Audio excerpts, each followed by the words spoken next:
Alrighty, so we've got our first league match of the day. I believe they are both in F division. It's Mort versus pregnantbird. So let's take a look at this kingdom. We've got draw. Scholar can draw up to 7 cards.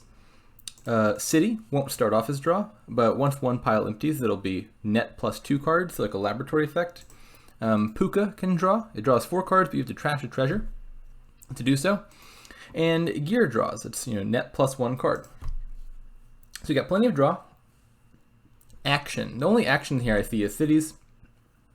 They give same effect as village to start out with. Plus 1 card, plus 2 actions. So this is gonna be a stack of villages that'll eventually get strong once 2 piles empty. Do we have trashing?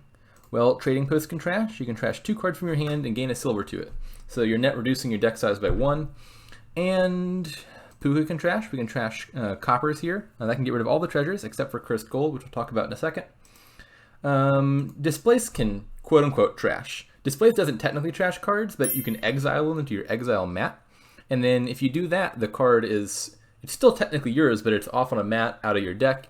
And so Displace can function as a trasher because you can get cards out of the way that way.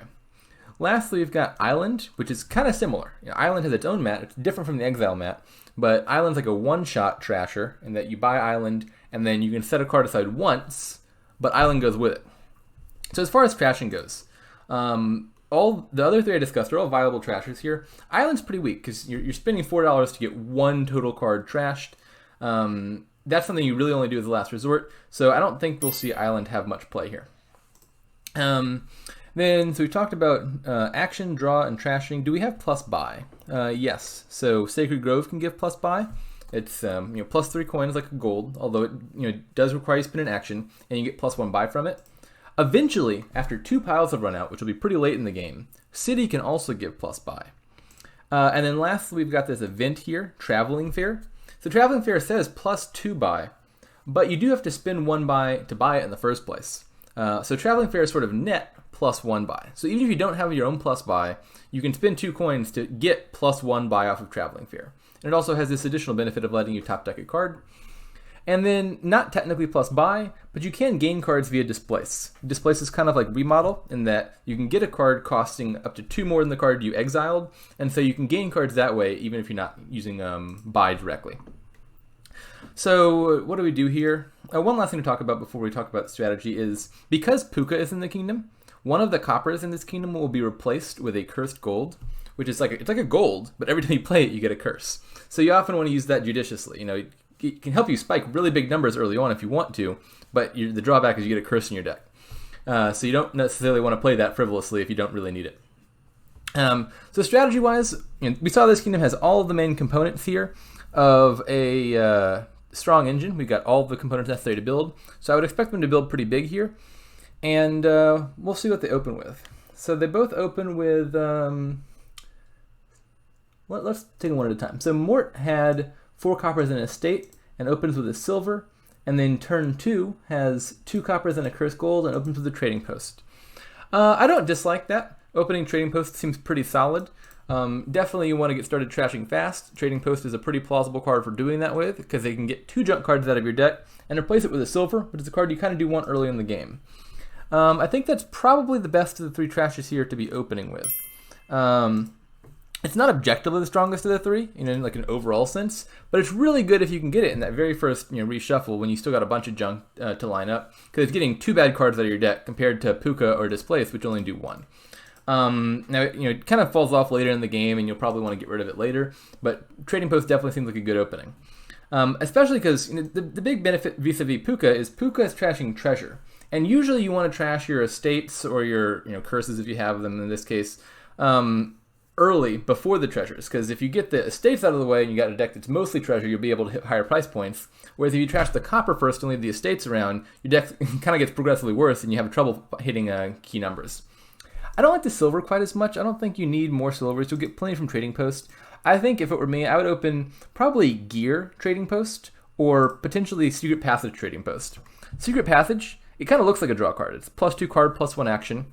So it looks like a laboratory. But then you have to take a card from your hand and put it back into your deck. So it's not actually net drawing you cards. you get +1 card from the effect of those top two portions, but then you take a card from your hand and put it back. And so Secret Passage doesn't draw you any cards, but it can help you find the right cards in the right order.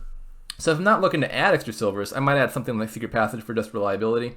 The other consideration here is gear. I like gear. It's draw, which is highly valuable, and it is terminal. So the risk of adding gear would normally be, well, if you add 2 terminal action cards and you line them up, then you won't be able to play both of them. But gear has this nice benefit of you can set the other card aside. So let's say you see both gear and trading post turn 3, you can just play the gear and then set the trading post aside, knowing that you can play that turn 4 before they go back on the shuffle. The only real risk with gear is if you find them both turn 4, and then your trading post would miss the shuffle. So that's, I think, how I would open. Now, what does Pregnant Bird have? So Pregnant Bird had 4 coppers and a cursed gold in their starting hand. I would definitely, if I had that starting hand, what you can do here is, you want to get trashed ASAP. We just said that. You could spin all 7 of that, 4 coppers and the cursed gold. You do take a curse, which is not nothing. But you could then buy Traveling Fair to get this top deck effect.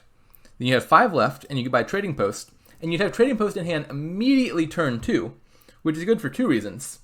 First, if you saw 4 coppers and a cursed gold in your first starting hand, you know that your next starting hand has 3 estates coming up. So you're going to have 2 key targets to hit with that Trading Post. And it means you're playing that Trading Post and getting 2 estates out of your deck before you've even reshuffled your deck again for the first time. And so the benefit there is, before even the very first reshuffle, going into turn 3, you've already got those 2 estates out of the way. You've already got a new silver in your deck. So I think definitively a better play here in the opening for Pregnant Bird would be top deck a Trading Post, or even like a Displace would be totally fine. Now, Patio Doors has asked, what's the main draw here? Puka, Gear, or Scholar? Just wait for cities to be activated? That's a good question.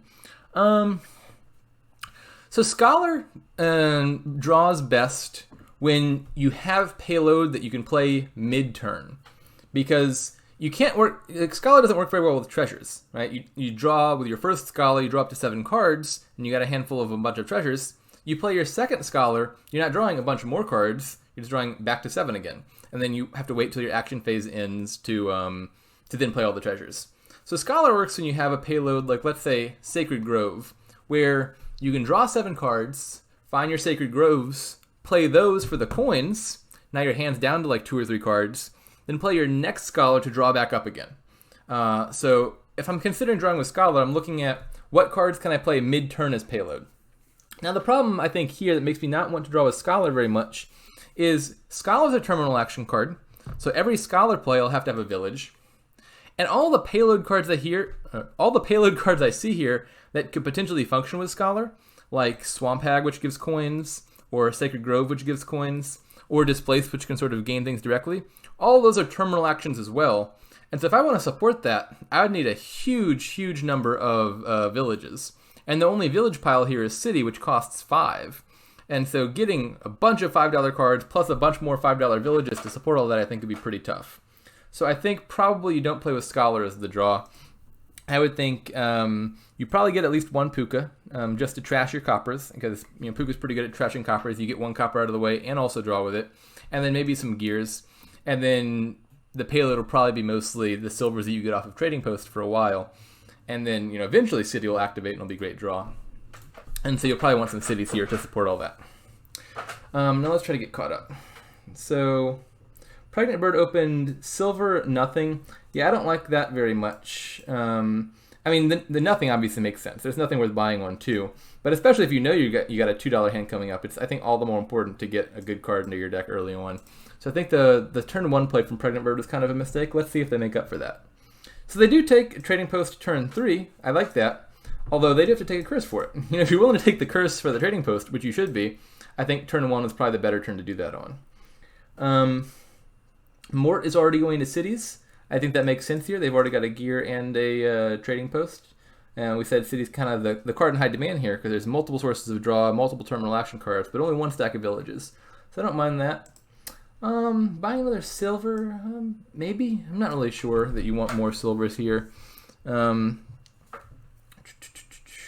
Gets a Puka. I also think the Puka makes sense.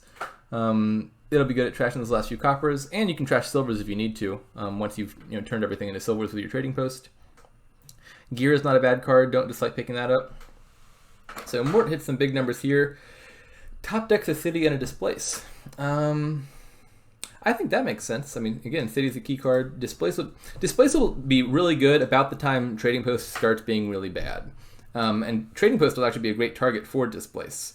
Trading Post works really well when you have a bunch of real bad cards like coppers and estates and you just want to turn them into silvers. It can get trashed pretty quickly. I think Trading Post is a pretty solid card if you have like 5-2. Displace can just be really good payload late in the game though. Especially like you got provinces around. You can displace those provinces. And because it's going to the exile mat instead of the trash, that still counts as points for you. Those provinces will still be yours at the end of the game. And you can gain literally any card you want except for province. Because the way displace works is you can gain a card costing up to 2 more. There's nothing in this kingdom that costs more than 2 more than province. And so you can sort of displace those provinces and duchies very early on to gain cards and not actually have that draw back your deck. And that's not even true for just provinces, right? You could displace the Trading Post and gain just about anything except for province. Get that out of your way, get another city or something. You can displace silvers into cities, silvers into scholars, pukas, whatever you want. So I think displace will be a pretty good payload card here eventually. All right, so now we're about caught up. So it looks like it's pregnantbird's turn. They have 7. 7 looks like the sort of... No, they have to put 1 back.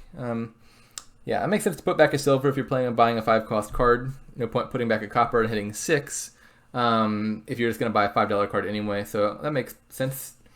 I can't really tell where they inserted it just based on the log. I would assume you probably put silver somewhere towards the top because you still kind of want to see it, at least this early in the game. Certainly at some point, maybe if your deck's good enough, the silver is just kind of getting in the way, you might just put the silver straight on the bottom of the deck.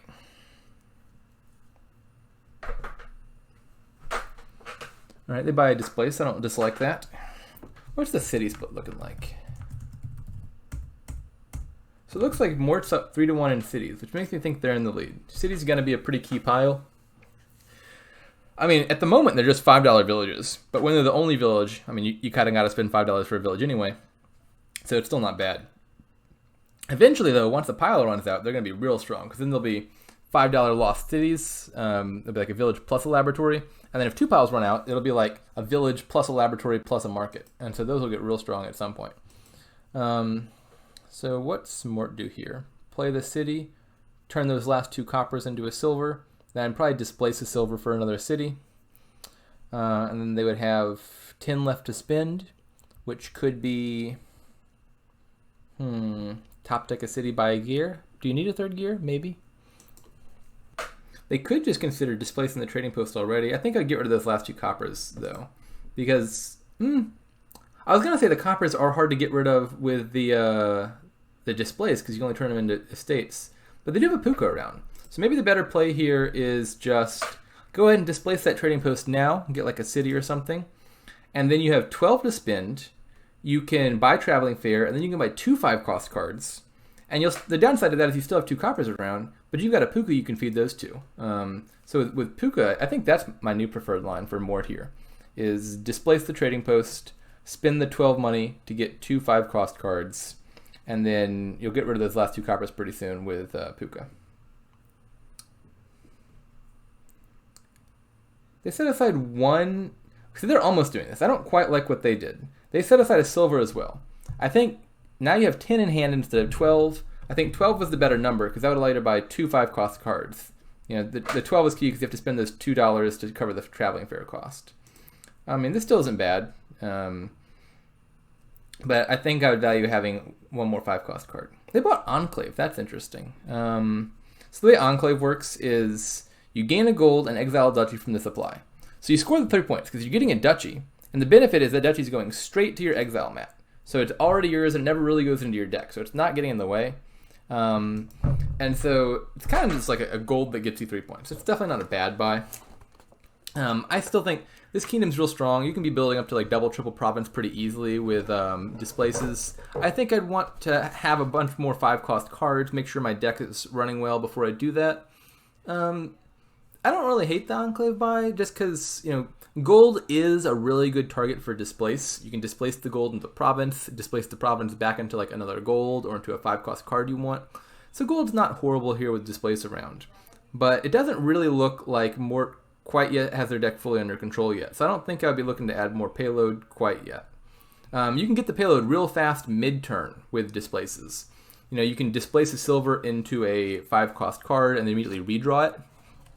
And when you got that around, I'm usually less concerned with having enough payload, because if you have enough draw and enough actions, you can get the payload you want mid-turn. And so this is true when you have cards that can gain mid-turn, like Displace, is you kind of prioritize draw and action a little bit more than you normally would, because it's okay if you have too much. Like if you're overdrawing your deck, what you can do is, before you've drawn all your deck, displace a silver into a card you want, like a Swamp Hag or a Sacred Grove or whatever, then use that extra draw to draw the extra cards you got, and then you can put those in play the same turn. And so in any situation where I can gain and play a card in the same turn, you usually want the extra draw so you can draw back to that card. And you usually are less concerned with having the payload in advance, because you can get the payload whenever you need it and still play it that same turn.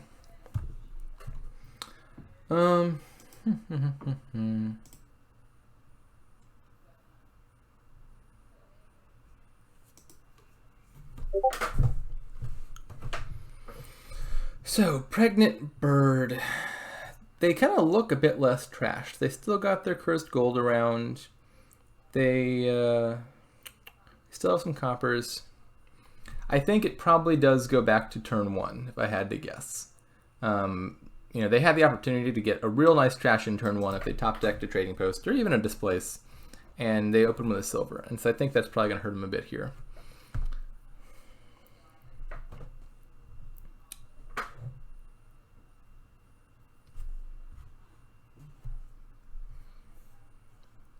So I just noticed Mort's message, which says this match I think is only going to run 45 minutes. So we probably won't see all 6 games. 6 games in 45 minutes would certainly be quite the feat. So I'll just cut this whenever they're finished. All right.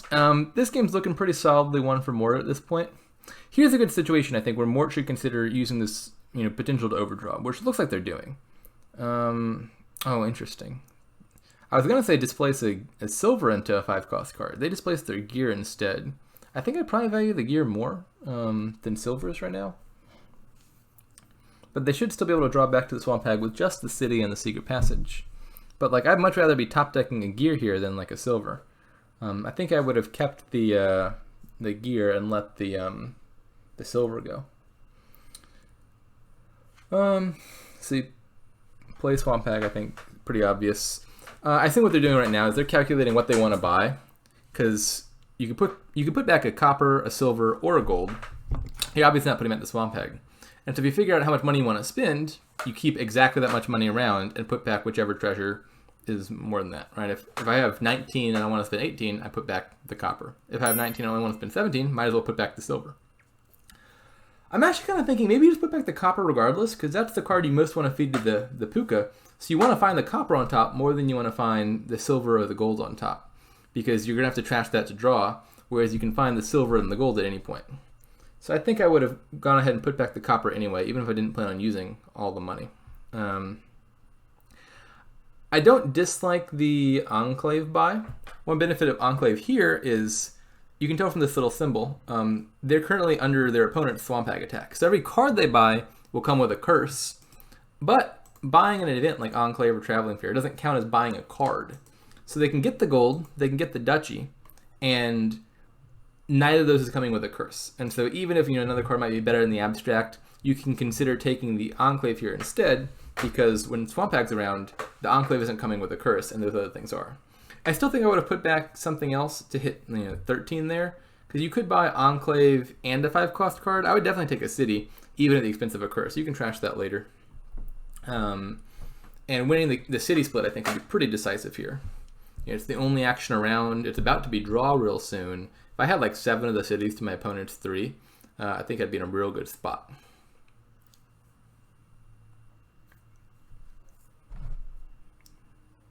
So Pregnant Bird is just picking up a puka right about now.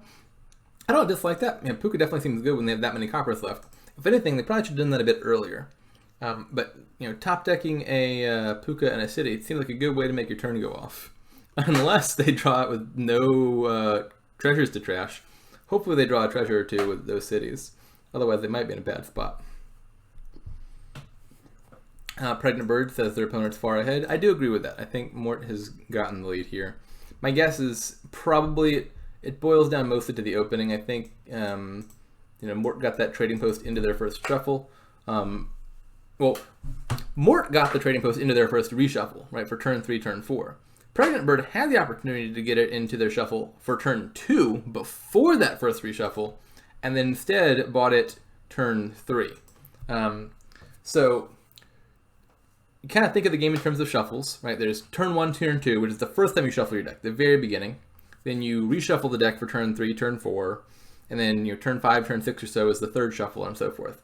And so Pregnant Bird could have seen their trading post in that very first shuffle. They top deck it for turn 2 before they even shuffle their deck. They get to play it then, and then they'll get to play it again already turn 3 and turn 4 when they redraw through their deck.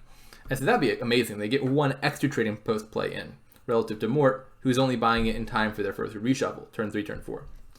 Instead, Pregnant Bird waits till turn 3 to buy it, which means the earliest they're seeing that trading post is actually turn 5, turn 6 or so, which is not a shuffle before Mort, but a shuffle after Mort. And so I think that's probably where the ball started rolling in Mort's favor. I'll be back in 1 second.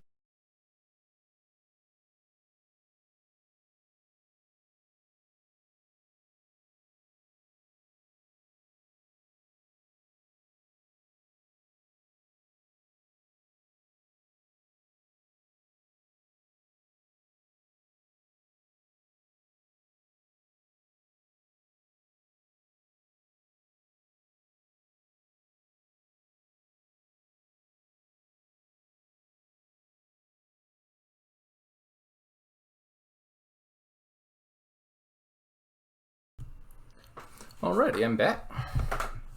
Let's see what I need to get caught up on. Pregnant Bird's deck's kind of getting there. They're still not nearly as trashed. They're definitely behind on trashing, which again I think goes back to the very beginning. They've got a curse, they got some coppers. Definitely was important to get the trashing of the starting cards in before the curses start rolling around, because you'll need to start spending your trading post plays, getting rid of the curses and stuff.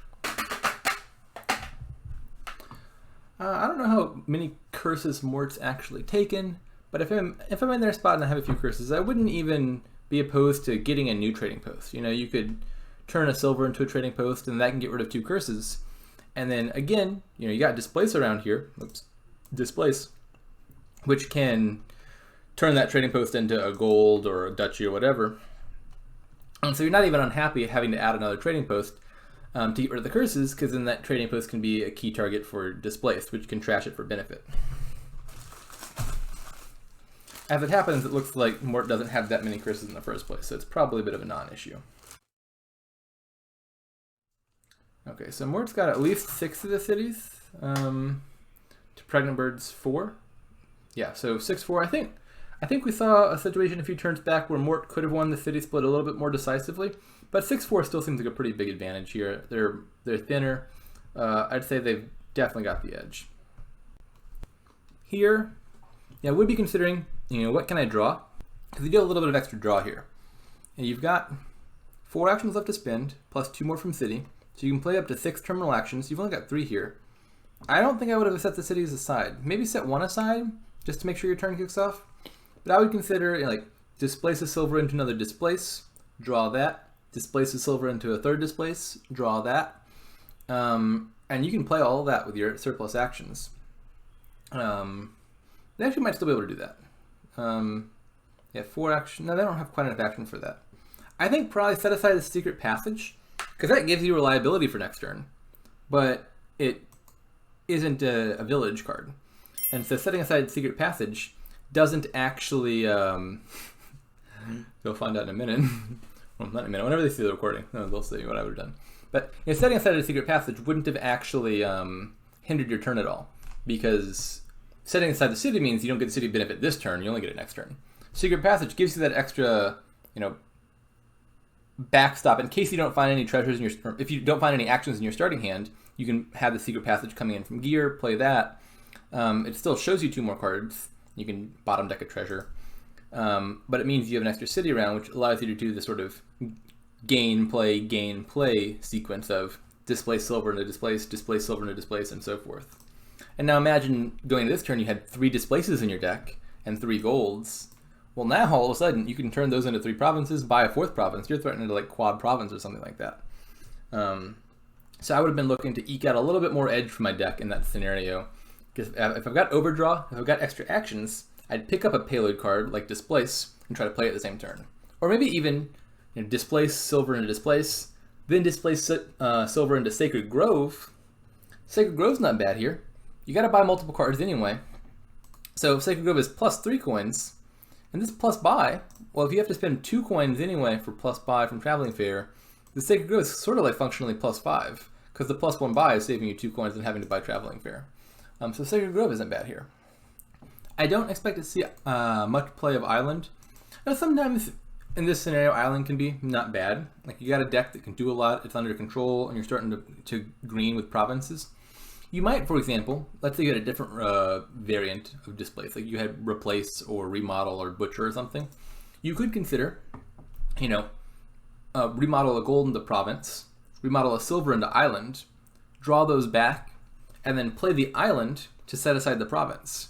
And so you got 6 points from province, 2 points from island, and you got them out of your deck before next turn even starts, so your deck's not actually getting any worse in quality over time. And so that's an example of where island can be kind of good, is maybe you've got enough deck control late in the game to get the island and immediately set a province away with it. The reason I don't think that works very well here, not because it's less good than normal, but because with displace, you've already got a way to get rid of those provinces yourself. You can just exile the provinces with displace, which is sort of functionally the same as setting aside the island, and doesn't require you to gain a new card. And so with displace around, I'm perfectly happy exiling the province, getting a new card from it, rather than trying to set it aside with an island that I then have to gain. In any case, yeah, this definitely looks potentially one for Mort. At some point real soon, they're piling out duchies. Oh, they got a pile out already. They'll just buy the last 4 curses. Yeah. I was about to say, at some point real soon, the Swamp Hag is going to hurt because it makes piling out curses real easy, right? You can buy a curse, and then you get a second curse with that curse, and so it's really easy to empty curses with the Swamp Hag in play. As it turns out, Mort already had the pile out even without the Swamp Hag in play. Now, Mort was player 1 there, and player 1 does have a bit of an advantage in Dominion. I think it's like 58%, at least at higher levels. Now, Pregnant Bird will be starting this game, and so hopefully they can tie it up. We'll see a nice competitive series. Okie dokie, let's look at this one. So, we got draw. Tragic Hero can draw. It's like a smithy. It gives plus buy. The potential upside or downside, depending on how you look at it, is if you have 8 or more cards in hand after drawing, you trash it and gain a treasure, which will normally be gold. Now, the way to think about this is, in a normal 5-card starting hand, this won't occur, right? If you have Tragic Hero and 4 other cards in your hand, you play the Tragic Hero, your hand goes down to 4 because Tragic Hero left it, and you draw all the way up to 7, and you don't have 8 or more cards in hand. So to trigger this effect, basically what you have to do is have a hand size that's already larger than normal, and then play Tragic Hero. So if you had, let's say, a deck that was just Tragic Heroes and Villages, every Tragic Hero after the first would trigger and would turn into golds and stuff like that. Because the first Tragic Hero would bring you up to 7 cards in hand, and that second Tragic Hero would bring you up to 9 cards in hand, and so forth. And so every Tragic Hero after the first pops. And so if you're trying not to pop your Tragic Hero, you're trying to figure out, how do I keep my hand size 5 or lower on the turn that I'm playing Tragic Hero, or at the point that I'm playing Tragic Hero? And if you're trying to pop it, you're trying to figure out, how do I get to 6 or more cards in hand? So when I play the Tragic Hero, I'll go up to 8. Embassy. Embassy says plus 5 cards. It's actually a weaker draw than Tragic Hero is. We saw, Tragic Hero is net drawing you 2 cards. You go from 5 to 7. Embassy is plus 5 cards, but then you discard 3. So you're only netting 1 card, right? You have a hand with Embassy and 4 other cards. You play Embassy, you're down to 4. You draw 5, you're up to 9. You discard 3, you're down to 6. And so a 5-card hand with Embassy only gets up to 6 cards compared to 7 from Tragic Hero. And then lastly for draw, we have Cultist. Cultist is plus 2 cards, which is sort of plus 1 on net on its own. So Cultist has the same draw power as Embassy. The nifty little advantage of Cultist is they can chain together. When you play a Cultist, you can immediately play another Cultist. So even if Cultist is terminal, you can sort of play as many Cultists as you want, because the first one plays the next one, and so forth. So you get 2 cultists, all of a sudden you do have as much draw as Tragic Hero. You get 3 cultists, you're drawing more than Tragic Hero, and so forth. Cultist also gives out ruins. Ruins are, there's these little action cards. They're kind of like Curses light.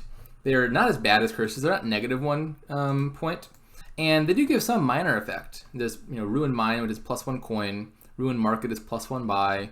Ruin Village is +1 action. Ruin Library is +1 card. And then Survivors like shows you the top 2 of your decks. They all give like some non-zero benefit, but they're effects that are really, really, really weak and not worth having a card in your deck. So it's still an attack to give your opponent this, because they're taking up space in the deck. You're giving them a junk action that they probably don't even want to spend an action playing. So it's definitely a potentially strong attack. Now villages, we've got Fortress is a village. Hamlet can become a village. It's a cantrip, and if you discard a card, you can get a second plus action, and so that would make it a village. It can also become plus buy. Plus buy, we saw Tragic Hero. We just discussed Hamlet. And indirectly, Workshop can gain you cards, or Forge can trash cards, and then can turn those into cards of higher value. Or you get an equal total value. So if you trash like 2 cards worth 4, you could get a province, that sort of thing. Trashing, well, we got Forge we just saw. Forge is hard to trash with early on because you got to hit 7 first before you can use it. So that one won't be very effective. But fortunately, they also start with a goat. This is because Pixie's in the kingdom, and so whenever Pixie's around, you start with a goat in place of one of your 7 starting coppers. Goat's like a copper, but it trashes a card. Optional, you don't have to trash. So where is this going? There's definitely a bunch of potentially strong engine stuff here. We saw the gains, buys, action, draw, trashing. The one big concerning thing here, though, is Cultist. Cultist is a really strong attack. I think this is like a top 10 or so card based on the current ratings, because it's draw, which is not bad, right? You get draw. They don't really get in the way of each other. You buy a bunch of cultists, they all play each other, so you can get as many as you want. And then every time you play one, your opponent gets a Ruins, which is like a junk card in their deck.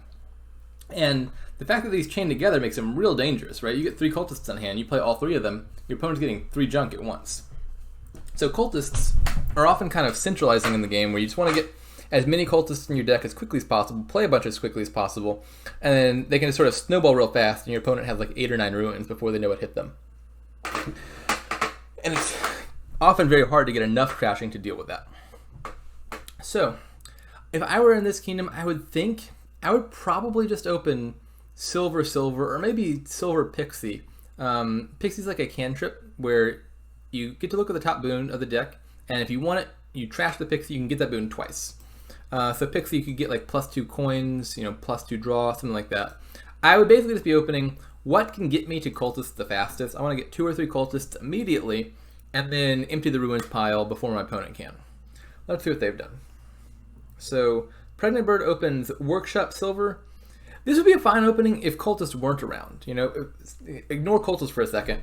Workshop could get you a bunch of villages, could get you some payload with Conspirator, could get you Pixies, which are not bad. That'd be a nice way to build up, and you add some draw like Tragic Hero or Embassy, and then you're off to the races. The problem is Workshop is kind of actively impeding your ability to hit 5 early, right? You can get a bunch of 4-cost cards by adding it, but any hand with Workshop is kind of like having one more estate, right? Because Workshop is net 0 coins for you, and so it's one more card getting in the way of you hitting $5 in your hand. And so I don't think I would open Workshop here just because I value getting to Cultist ASAP so much. Mort opens Conspirator Silver. I like this a little bit less than Silver, but I think it's a little bit better still than Pregnantbird's opening. So Conspirator's +2 coins, so it's pretty equivalent to Silver in that regard. The downside, I think, is you got to consider where your deck's going next.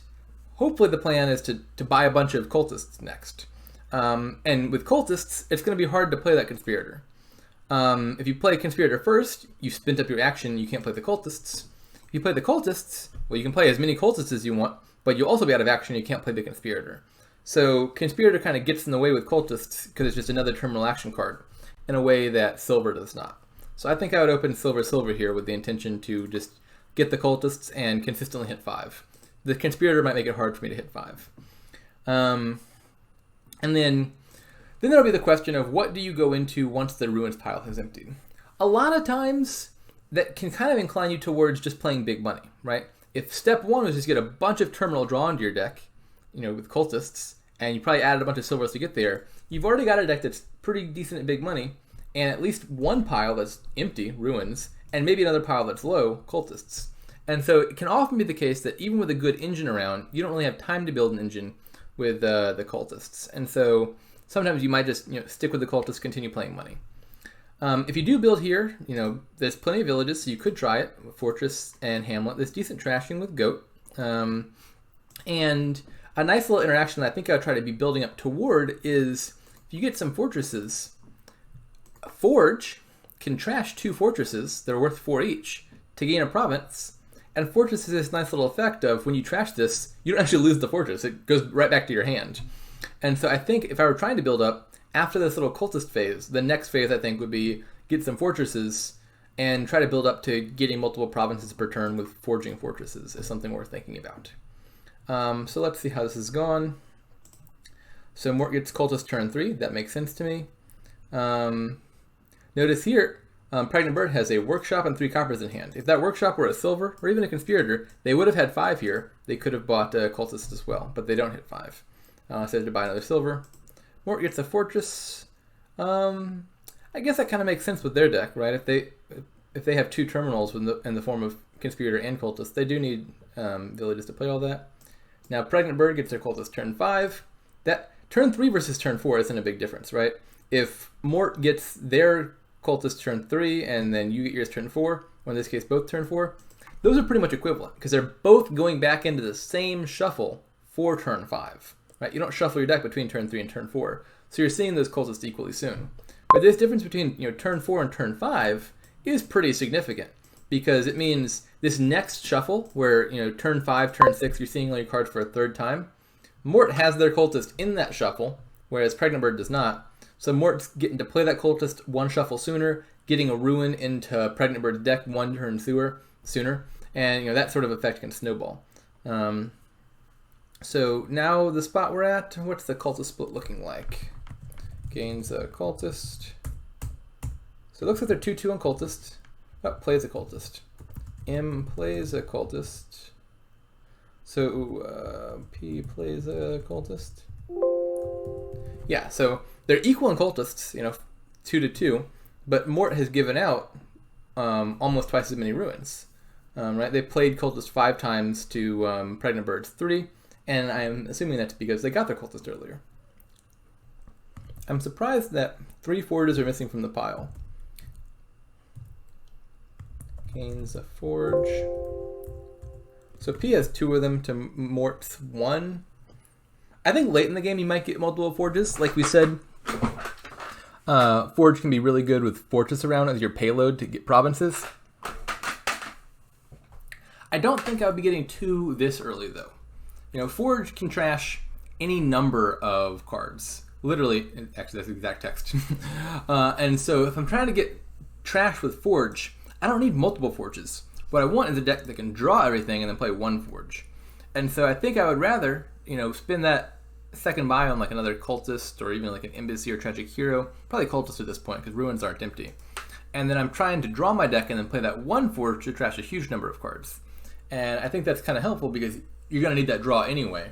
Whereas the second Forge isn't really going to be helping you at all until very late in the game when you're trying to start provincing. If you're just trying to get thin, 1 Forge is as good as 2 if you're seeing the same number of cards. So who got the last 2 ruins? Let's see.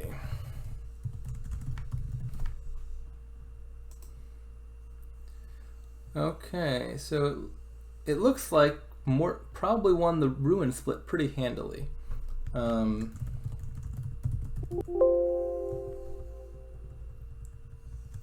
Yeah, Mort has played Cultist 7 times to P's only 3.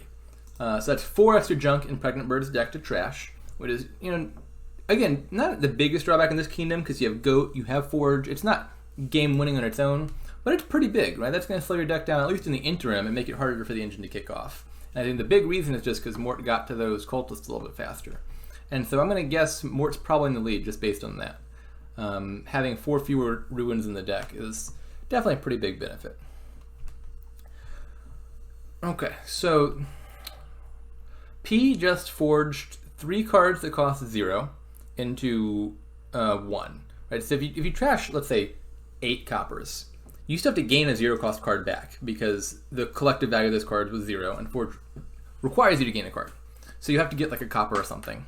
So trashing 8 coppers into 1 copper, you're getting rid of 7 coppers. Usually, I think you try to want to include at least 1 card of value in that. So like I would have considered forging copper, abandoned mine, and ruined library, and silver into just a silver, or maybe just a workshop or whatever. Because it doesn't. In that case, you don't have to regain the copper. Now you miss out on buying a hamlet. So the trade-off there is you could keep the silver around, you can buy a hamlet, but you also have to gain a copper. And so is gaining a hamlet worth gaining a copper? My intuition is probably not. Hamlet's not a bad card. You do want it. It's a village, but I don't think I would take a copper to get it. Right? That's just one more junk card I gotta get out of my deck. And so I would rather just forego the buy that turn and trash the silver along with the rest of it, so I can gain a silver back to my deck instead of gaining a copper. I think would have been a slightly better play there for Pregnant Bird.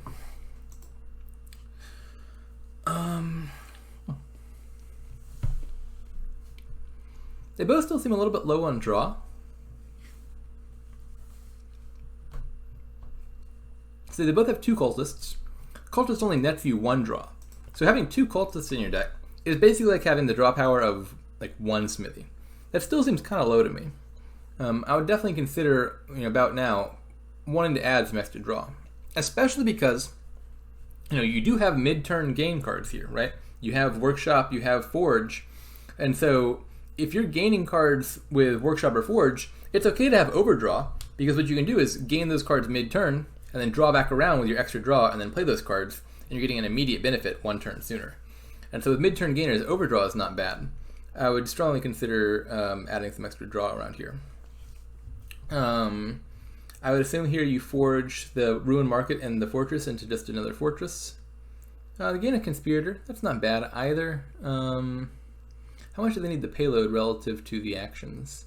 Looks like they found an action. Alright, gain Conspirator is probably fine. Pretty soon, looks like what Mort's going to need is plus buy. They do have Hamlet, so they can get plus buy on the next turn. It looks like this turn they didn't discard to get plus buy. Trashing the silver, okay. I think if you were planning to trash the silver, I would rather just forge the Ruin Market and the silver into like a workshop. That still gets the silver out of your deck, but at least it gives you a productive benefit out of it, right? You could have drawn that workshop the same turn, already be using it to gain extra fortresses or conspirators or pixies or hamlets. Those are all cards I'd like to have as many of as I could in my deck. Here I assume you're buying another draw card probably. Windfall and Conquest can both get a bunch of treasures in your deck, but I don't think they have enough draw right now to sustain it. Well, maybe Mort does. Mort doesn't actually have a whole lot of stop cards. So I think they can probably justify that Windfall. I don't dislike that.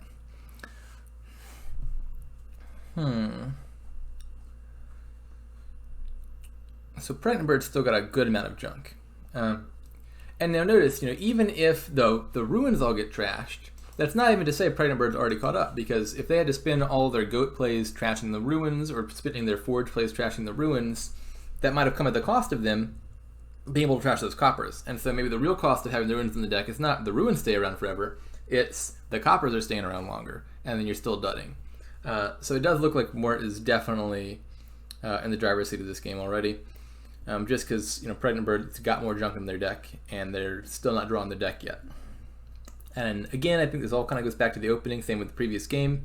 They did not open with Cultist, which led to them losing the Ruin split, I think 7-3, which is, they've now fallen behind on trashing, and their deck's still not quite caught up. The other thing I think is, we said 2 forges isn't even better than 1.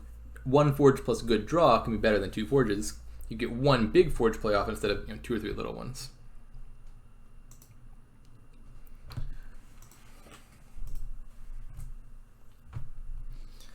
So if I'm Pregnant Bird, probably still have to add more draw here. You're still not quite drawing your deck, which is probably just another Cultist here. Cultist is less draw than Tragic Hero, but Tragic Hero does have that little unfortunate thing where it pops and gives you a gold, and I don't think Pregnant Bird is at the point in the game where they want to be adding more golds to their deck quite yet. So I think I would probably buy a Cultist if I were Pregnant Bird, even though the Ruins pile is empty. And Mort is already getting pretty close to pile-out territory. We see fortresses are at 2, conspirators at 4, hamlets at 5. I don't know if they can pile out this turn, maybe. Maybe with ideal draw. But certainly by like next turn, they could potentially empty those piles and gain like a duchy to take the points lead.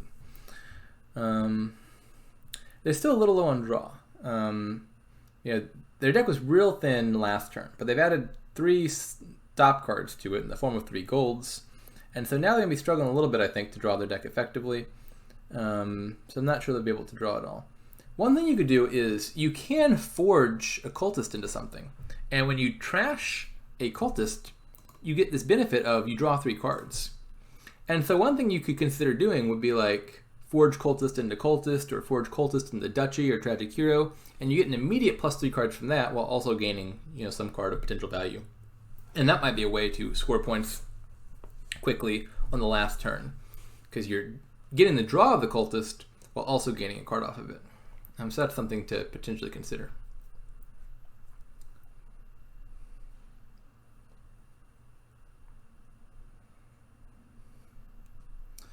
So it looks like Mort's getting pretty close to drawing their whole deck. Yeah, they can discard a card for +buy and still draw it up. So they're just kind of at the limit of what their deck can currently draw. What do you buy here? I don't think I would take another Windfall right now. At best, you can do like Windfall and 1 cultist, and then you don't have enough draw to cover that. You've added 3 stop cards and +1 draw. I kind of like the workshop around because it's threatening the 3 piles, pretty strongly. You could take Province to go ahead and take the points lead. Maybe Province cultist. How much money do they have in total? They got 16, 19, 20. You could do like Province double cultist. I think most of these roads leading to win. I don't think it's super important what Mort buys here. Probably any combination of villages, draw, points is going to lead to them having a win. It's not even super important that they angle for the pile-out next turn, because their deck's already kind of together. And so they very much could just score some points and try to win on the emptying provinces sooner. I wouldn't enjoy watching this much because it would take longer, but it would definitely be equally strategic, I think. I'm a little confused. So they trashed the gold, which that's not necessarily wrong. It is a stop card and can help you maintain deck quality. But if they didn't want the golds that badly in the first place, I think that probably would have gone back to the previous turn, just not windfalling and adding workshops or something, if that was your strategy all along, rather than windfall and then trash it again. Because certainly I don't even think they're using all the money that they had there.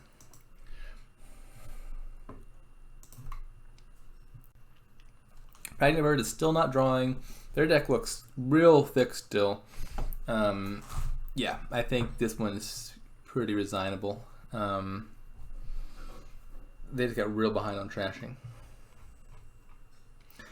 And the goat is a really good trasher.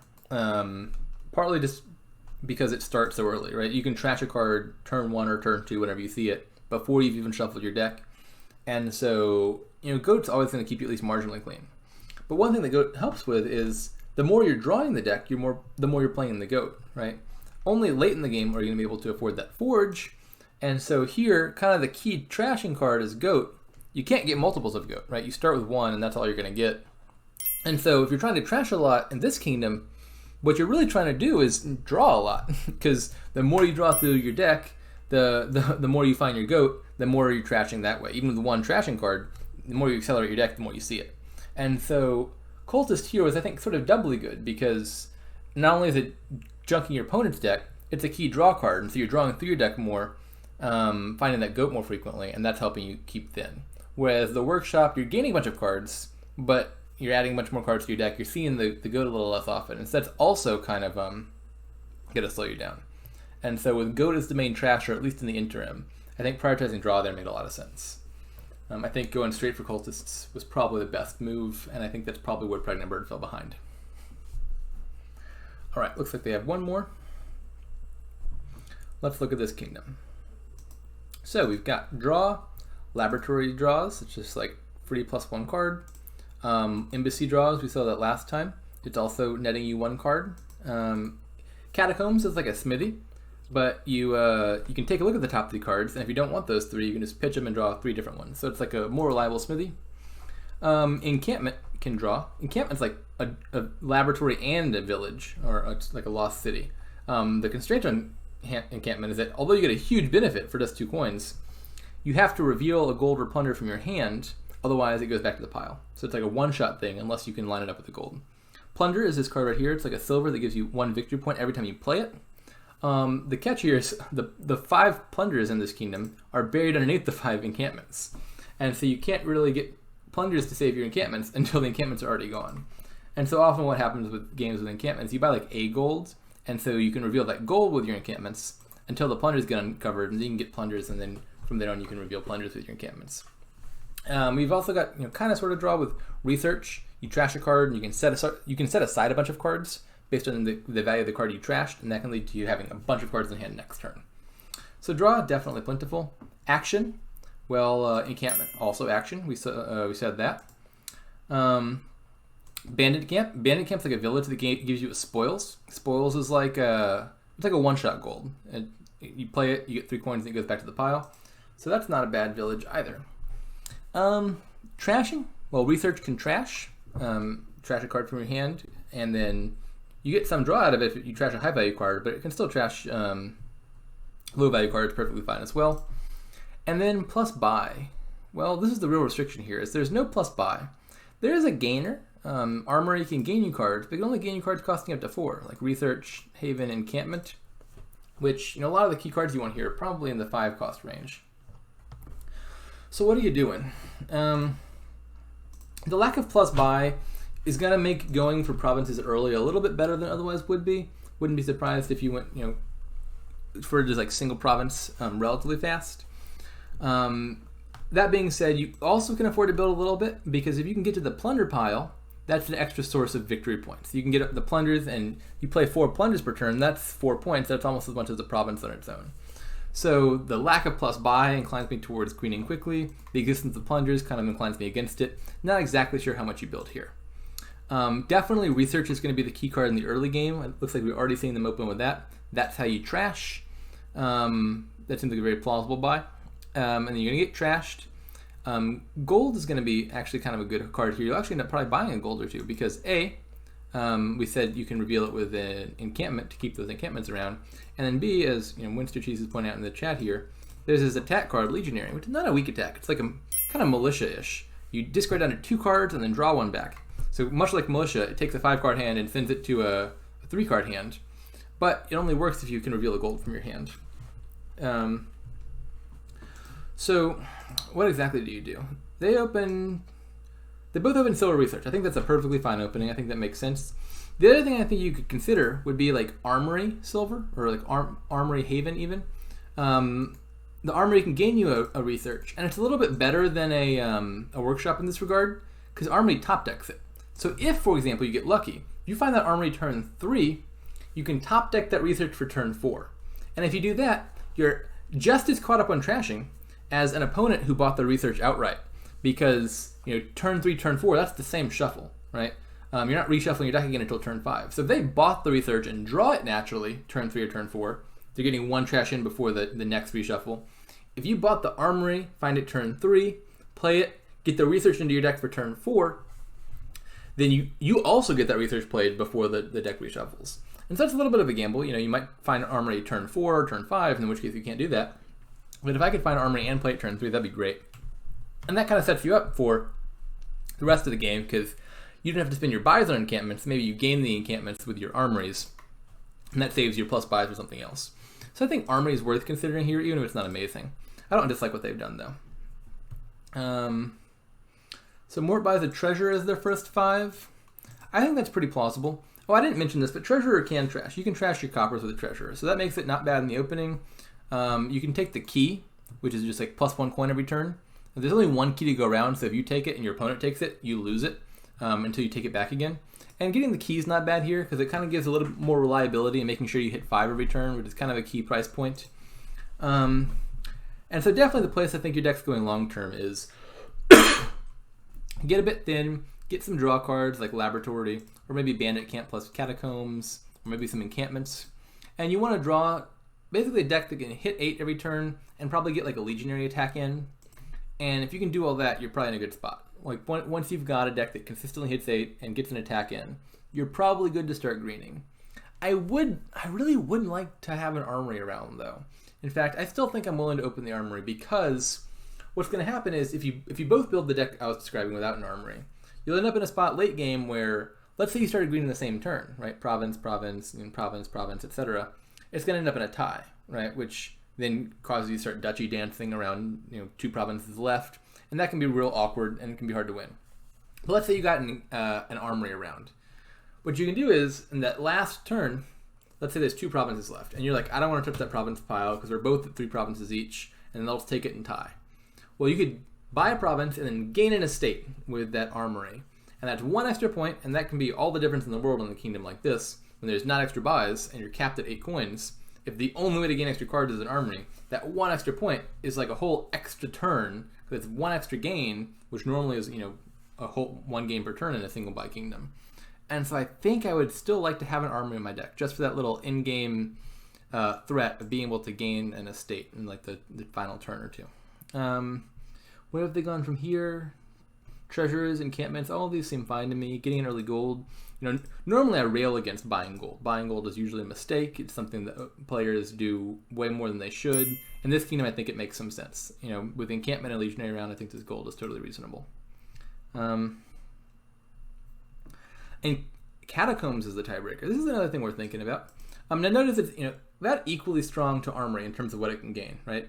I assume what Ineffabilican is considering is you could trash a catacombs and then gain an encampment and an estate that way, because when you trash you can gain a cheaper card. Of course, I'd say it's about equivalent in terms of its threat to armory. The upside is in the short term you've got draw, which is better than what armory is doing for you in the short term, probably.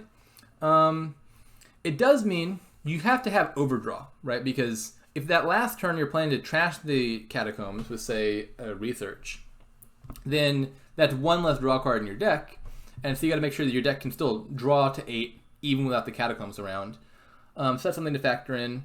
And the other downside is, of course, you can only do that the once, right? The armory, if you both do the thing, right? Like, let's say I get armory and you get catacombs. You do the catacombs thing to gain an estate. I counter by gaining an estate with my armory. But now your catacombs is gone. My armory is still around. I get to do that the next turn as well. So the armory thing, you can play around it a little bit better.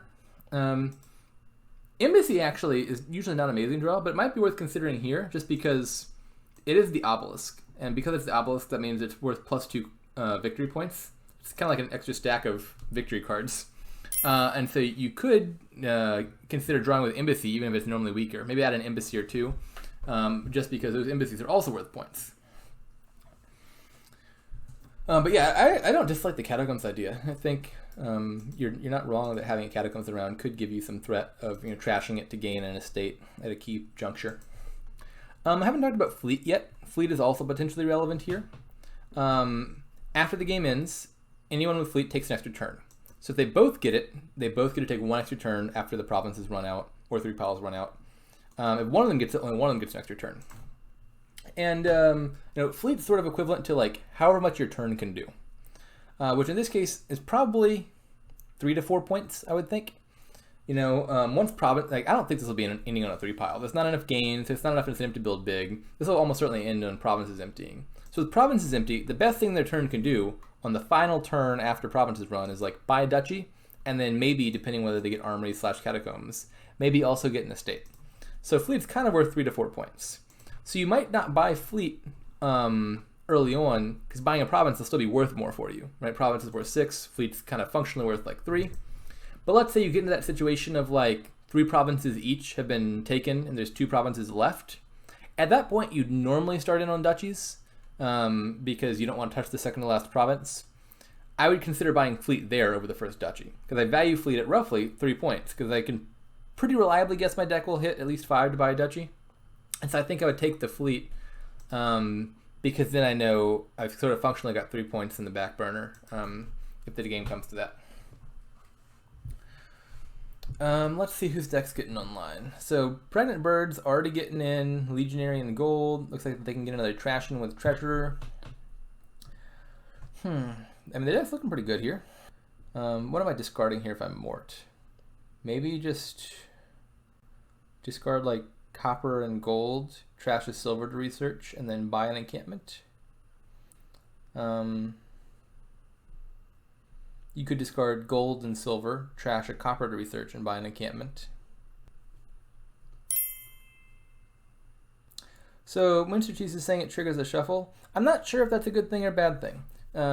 So because Legionary draws a card, you are going to be forced to flip over your discard pile and form a new deck. And sometimes there's a really bad thing, right? If your good cards are in hand / in play, and your bad cards in the discard, it can be really bad to trigger a shuffle because you're creating a deck that's just your bad cards. The question here is sort of, are the cards in Mort's hand above average or below average?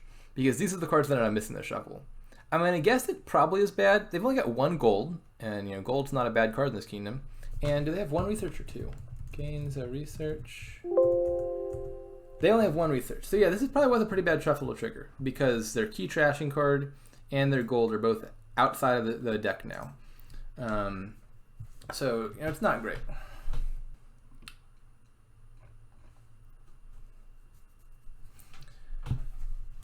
I don't know why they saved the gold.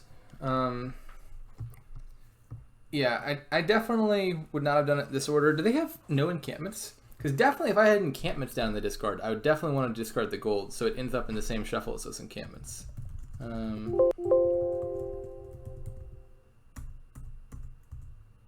Yeah, Mort's got some encampments. So I think something like what I was describing, like keep around 2 silvers or a silver and copper, seem much better because it means that gold is now in the shuffle and these encampments can find it.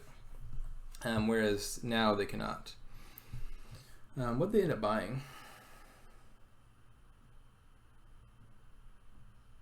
I ended up buying a plunder, which I guess that could make the gold worth it. Plunder's not a bad card to get here.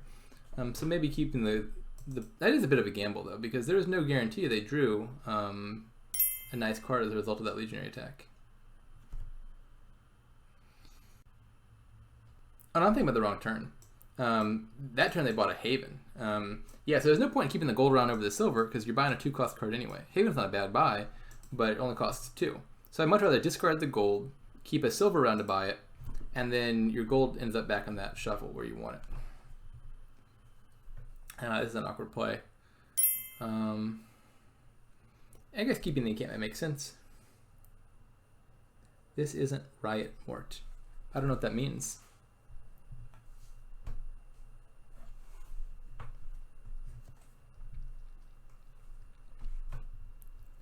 Alright, Pregnant Bird looks to be very solidly ahead here. They can trash another copper, they can get a legionary attack in, they've got a majority of the encampments, they're about to get a majority of the plunders. I have no idea, Freaky. You'll have to ask Mort whether they are the Mort from Riot Games.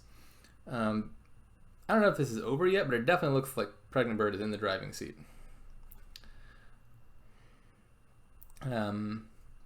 Which is nice. Mort was 2 of the first 2 games, so it's nice to see a comeback from Pregnant Bird.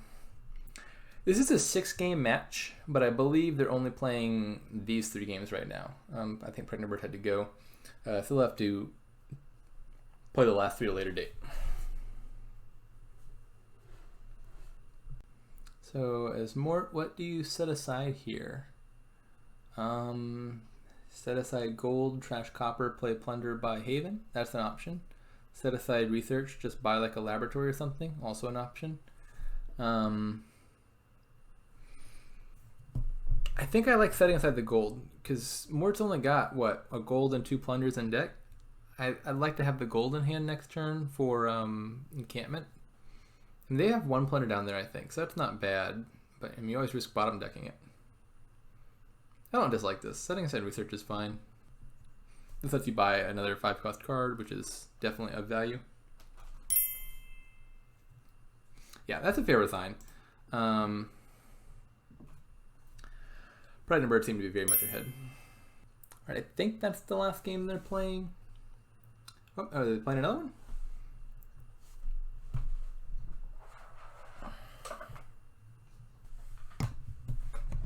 Alright, looks like we got one more. And then after this, there was one other match coming up soon that I was going to commentate between, I think, two people in the H League that I'll be starting in like 20 minutes. So probably shortly after this game ends. Not that they can hear me, but yeah, it's totally fine. You know, the scheduling the league is all up to you, so you can play however many you want as long as you get them done on time. I believe what's going on is Pregnant Bird is new to the league and is asking whether or not it's fine to play 4 of the 6 games. And the answer is yes.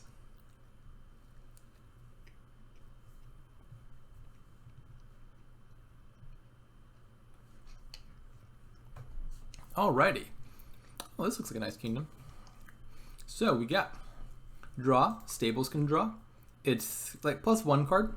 You know, you draw 3, but Stables itself takes up 1, and if you discard a treasure from your hand, which is like another -1. So Stables is net drawing as much as like a laboratory is. We got Envoy. Envoy draws you 4 cards. You reveal top 5 cards of your hand, and then you discard one of your opponent's choosing. You put the other 4 in hand. So it's like a $4 card that draws 1 more than Smithy. The downside is you kind of draw all the wrong cards, right? Your opponent's going to discard your best cards, and they're all going to end up in the discard. And so it's like a real unlucky hunting grounds. And then lastly, Black Cat can draw. It's, you know, netting you 1 card, so like half as much draw power as Smithy. Villages. We got plenty of villages here. Farming Village is a village. It's functionally +2 actions, +1 card. This text here is just like a very convoluted way to say draw 1 card, but it guarantees the card you draw is not like an estate or something. It always gets you an action or a treasure, so it's slightly more reliable than a village. It can just skip past your estates and provinces and stuff. Blessed Village is a village. It's literally just a village when you play it, but when you buy it or gain it by any means, you get a boon, which is like a one-shot, nice little benefit. And then lastly, Wandering Minstrel is a village. Wandering Minstrel, I think, is generally the strongest $4 village. If not, it's definitely up there because its effect, you know, it's a village, but it reveals the top 3 cards of your deck, and you discard everything but the actions. And generally, you know, if you're building an engine, you want to find your actions first, right? The treasures and stuff, you're happy discarding them because you can draw back around to those eventually, as long as you find your villages, your draw, etc. early and play them all. Whereas if you find the treasures early, you run the risk of dudding. And so Wandering Minstrel can be very helpful for minimizing duds. That being said, Wandering Minstrel with Stables can be a little bit of an awkward interaction because Stables kind of does need to find some of your treasures early to discard for draw. So if I'm playing with Wandering Minstrel, maybe I'm drawing with like Envoy or something. Trashing.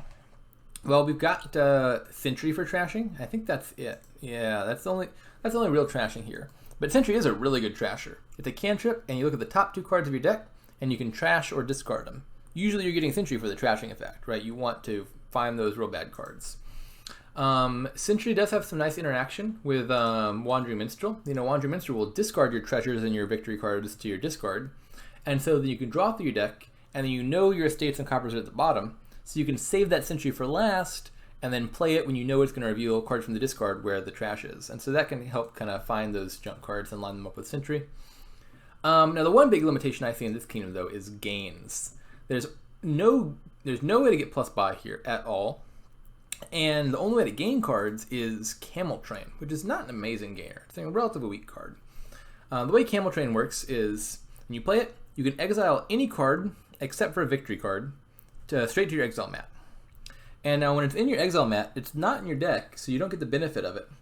But the way to get a card off your exile mat is you buy a copy of that card, and then whenever you buy a copy of a card, you can take any other copies of it off your exile mat. So for example, if I exiled some Stables, and I got like 3 Stables into my exile mat, and then I bought a Stables, I could take those 3 back off.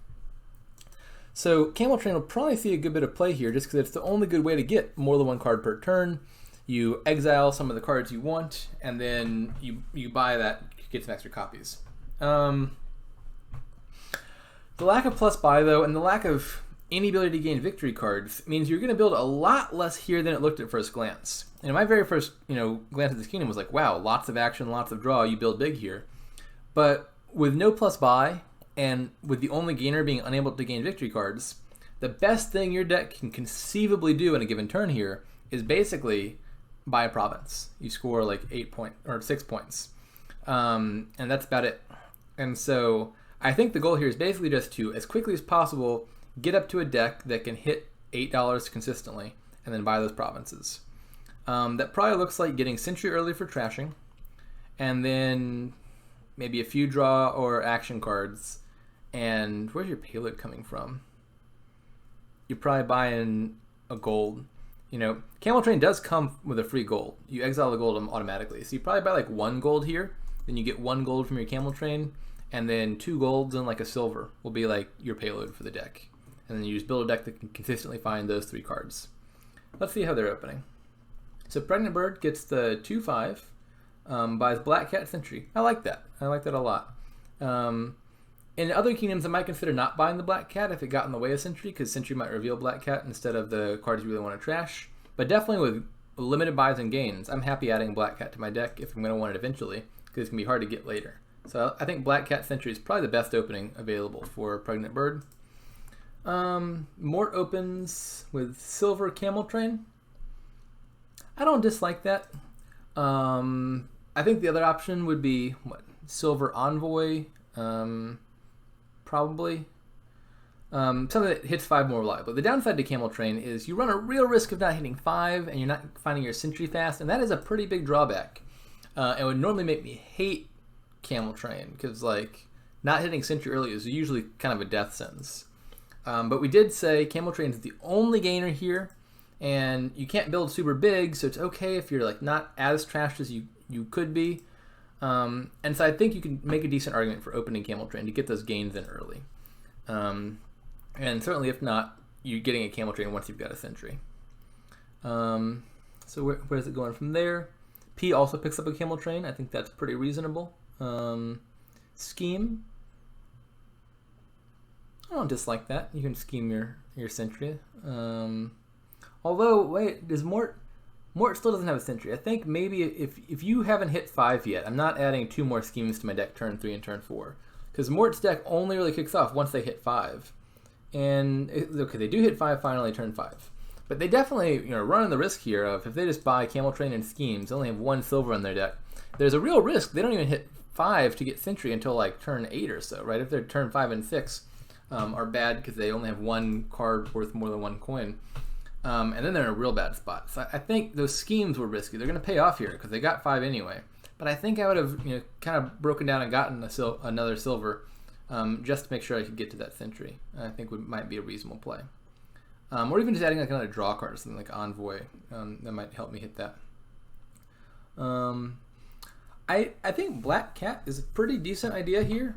There's only 1 gain to be had. You can only buy a province per turn. And that could put you in an awkward spot if you're very likely to be tied up on points. You've each bought, like, say, 3 provinces. If you can get in, like, 1 extra curse on that last turn with Black Cat's effect, that could be the tie-breaking point. Now, earlier on, like the first province or 2, that curse is probably less likely to matter because there's a good chance they can trash it again with their Sentry. But, like, a Black Cat that happens to get top-decked in the last turn or 2 could be the deciding factor. And so I don't mind the idea of drawing here with, like, Black Cat and Village over, like, Envoy and Village or Stables. Just because of that potential very late game threat of getting in some random curses in the last turn or 2. What's Pregnant Bird get now? I don't think they need a gold quite yet. Probably next turn they're buying gold. I mean, you could buy gold this turn and start provincing already, maybe. But you could probably wait 1 more turn. Okay, so they're going to buy another Sentry. That seems fine.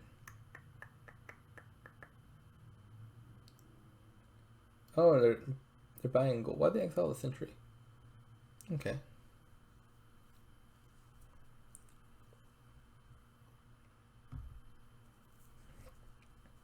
I would think that I'd be buying gold like the turn before I plan to start provincing.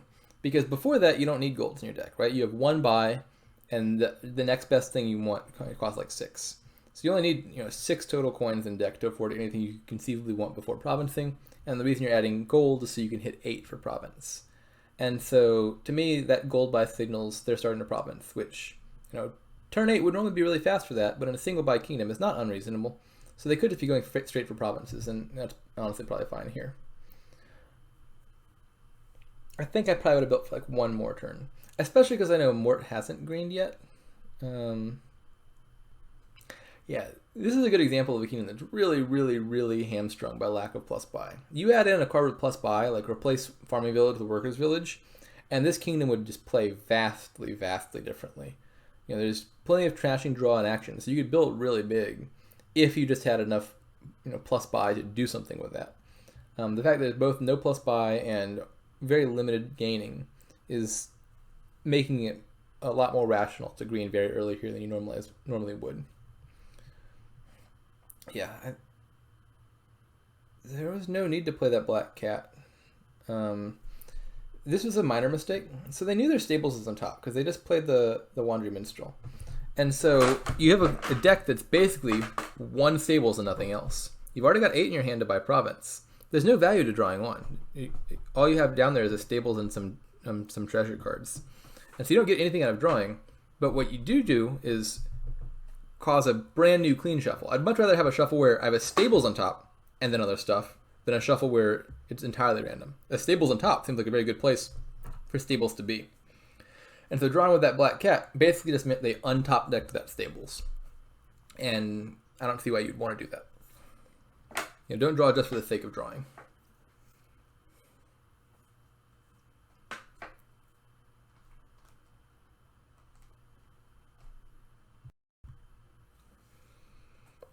Now, because Pregnant Bird has provinced, Mort's really on a timer here to start provincing soon. They can't quite afford that. So I think what they need to get now is they need to get a gold this turn. Oh wait, they can't afford it. They have 4 coppers and 2 silvers. I don't know that you want to plan on drawing 4 coppers and 2 silvers every turn though. I agree with our Silverstein's comment. I would just take the 2 golds here, with the plan to eventually trash those coppers and then hopefully just hit province by drawing those golds. Yeah, that's true. You could triple. You could use Camel Train to exile the gold here, then buy a gold, and you're getting the gold that was already exiled by default from your Camel Train, the gold you just exiled with your Camel Train, and the 3rd gold. Presumably the gold here is just to hit 8. The decks aren't like strong enough that you're guaranteed to hit 8 every turn. I'd be happy to have 1 extra gold around just to, in the off chance I can't find every gold. The minimum you want is 8 in your deck. Taking black cats already. I think you kind of got to start provincing here.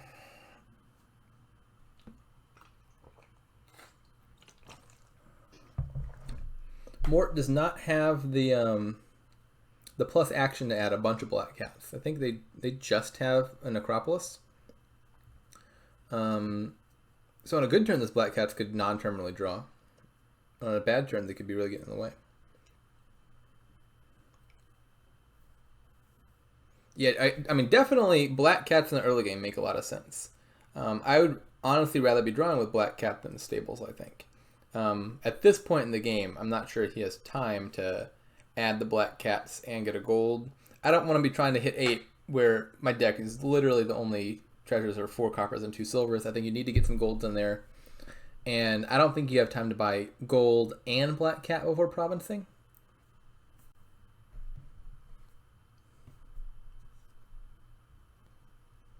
Like, I would certainly not complain about having more black cats in the deck.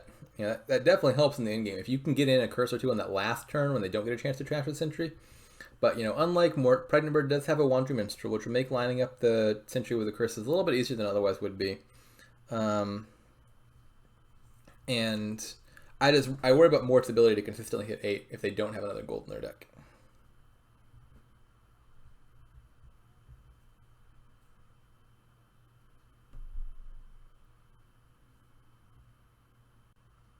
And a couple more villages. So Wandering Winter's plan is just to go very hard for black cats and maybe try to win via curses. I mean, if there are any gains at all, realistically, that might be more plausible, but in this kingdom, I think you really just want to get to hitting 8 consistently as fast as possible. And I think for Mort, that's buying gold and then starting to buy provinces. And maybe there was points where they could have fit in black cat earlier, but I think it's a little too late for that. Well, to be fair, I think Pregnant Bird only has 1 sentry, if I'm not mistaken. They have 1 and 1 on their exile mat.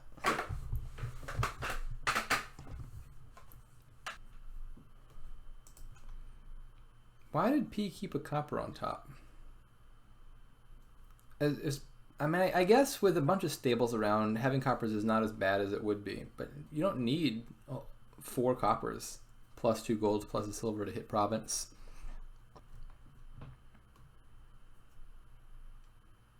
Why are they top decking a scheme? I don't understand that choice. I would think top decking Sentry would be my #1 choice for what to scheme.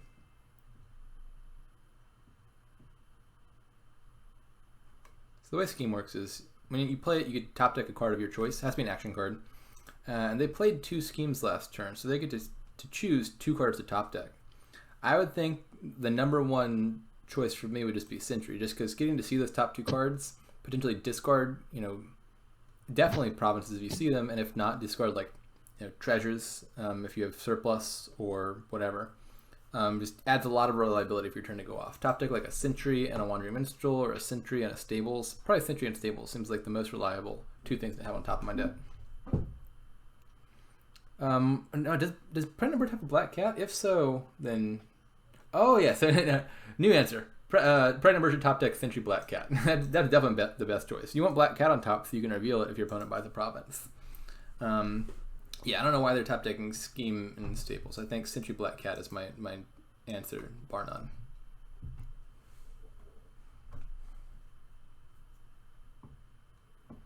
Scheming 5 black cat sounds crazy, but they only have 1 black cat apiece, and scheming 1 of them seems perfectly fine.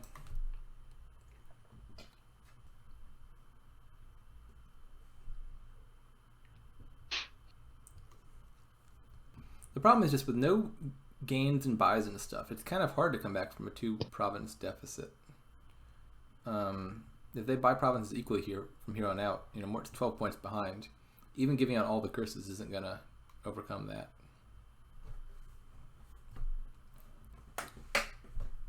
So where did this go awry? I mean, I think part of the answer is, pregnantbird is player 1 and got to open with the 5-2, and the 5-2 seems really strong here. Maybe the camel train opening was a mistake. Maybe not hitting Sentry early enough cost Mort. I'm not sure. I didn't hate the camel train opening though. The early schemes I still don't love. Turn 3, turn 4 schemes. They're not really improving your deck yet. Are you scheming the camel train every turn? I think maybe the schemes should have been more valuable cards. Maybe turn 3 or turn 4 that could have been like Blessed Village Black Cat or Wandering Minstrel Black Cat. Maybe that's a bit better. It's hard to say exactly. Turn 6 Black Cat I don't disagree with. I think maybe the second silver buy is also a mistake. I want the 8 coins in my deck to be 2 golds and a silver, which requires me to buy gold once, and I can take one with the camel train, and then buy 1 silver. You probably don't need that second silver. That second silver could have been another Black Cat or another village or something. Did they have 4? I'm not sure if it could have been another village. Could have been another Black Cat though. Okay, I think Mort's just got to start provincing and hope pregnantbird has like a key dud or 2, which is going to be hard in a kingdom like this. Pregnantbird could be attacking Mort right now if they top decked the Black Cat, which they could have guaranteed with their schemes. Well, actually, last turn they couldn't have because they didn't play the Black Cat.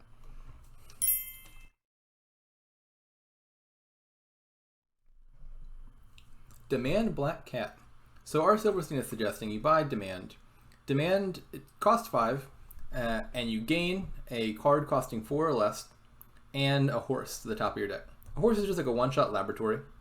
Oh, did they miss 8? Who missed 8? Buy the gains of Sentry. Yeah, so in a turn where you don't have 8, what our Silverstein is suggesting is you demand a Black Cat. Black Cat's a 2-cost card, so it's eligible for demand, and it guarantees it's on the top. You really want the Black Cat to be on the top of your deck, because if you have that in hand during your opponent's turn, you can reveal the Black Cat whenever they buy a victory card, and you get to play the Black Cat immediately, which is on its own a huge benefit, because you don't have to spend an action to do that. So it's functioning like +2 cards +1 action, like a laboratory effect. And then B, it also curses them. So I agree on a turn where you don't hit 8. Demand Black Cat is a pretty strong alternative. Black Cat is not necessarily worse for your deck than Sentry. Pregnantbird does have 2 villages in the form of Wandering Minstrel and Necropolis, so they can support 3 terminal action card plays. And they've only got 1 terminal action card in the form of Black Cat. So Black Cat definitely seems like on its own a good addition to your deck, and you get to top deck it. I think Black Cat Demand would have been a good choice if you don't hit 8. Now, I'm not demanding Black Cat if I hit 8. Province is going to beat that. Black Cat's not going to score you 6 points before the end of the game.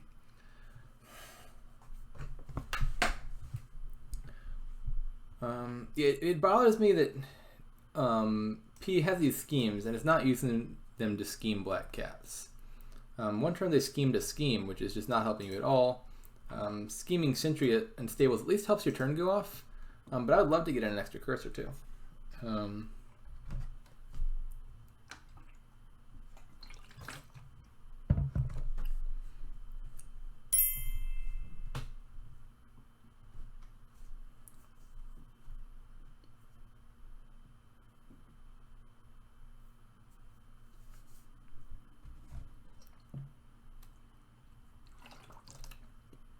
I mean, I agree. I'm very much on board with getting Black Cats early.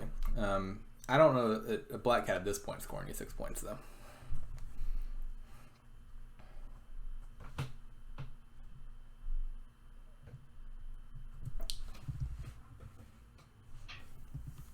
Ooh, do you trash these here?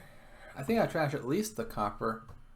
Probably the Necropolis as well. Yeah, Pregnant Bird's only got one terminal action card here. They have a Black Cat. You trash I would trash the Necropolis. They've exactly one card that it is potentially relevant for, the Black Cat. And they already have another village. They have a Wandering Minstrel. I would trash the Necro. They not only kept it, but top decked it. I guess they didn't find their village, so maybe it helped out after all.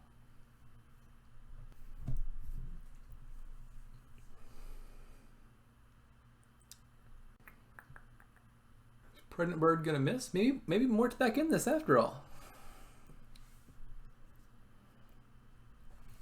So let's see. Pregnant Bird's ahead by 5, and there's 3 provinces left. If Mort buys a province, they'll be at 18. This is tough. Pregnant Bird kind of does have to score, because Mort will be in a commanding position if they buy the next province. But, buying a duchy is kind of gross. Do they know for... Yeah, they know for sure Mort has a Black Cat on top. So that duchy's only worth 2 points, because you're taking a curse. I wonder if maybe... I don't think Pregnant Bird can afford to demand Black Cat in that situation, because if you demand Black Cat, you're at most scoring 1 point off that curse, and then the game will be tied after 3 provinces are bought. NB Schluter, this is F Division. I don't know which of the F Divisions, but this is an F Division game.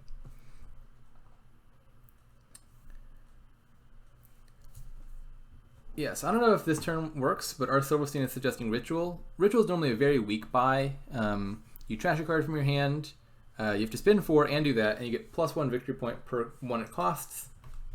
I'm not sure exactly what you Ritual here, but the benefit of Ritual is it's scoring you points without gaining victory cards. And so if you know your opponent top decked a Black Cat, as in this case they did, then you can score points with Ritual without triggering their Black Cat. Yes, the fact that it is generally very weak might not be relevant to your current decision making, but it is relevant to someone understanding whether Ritual is generally good or not. There's definitely situations in this game I could see Ritual being played just because it circumvents the Black Cat. That does not mean Ritual is something that you generally buy very often. It's generally quite ignorable.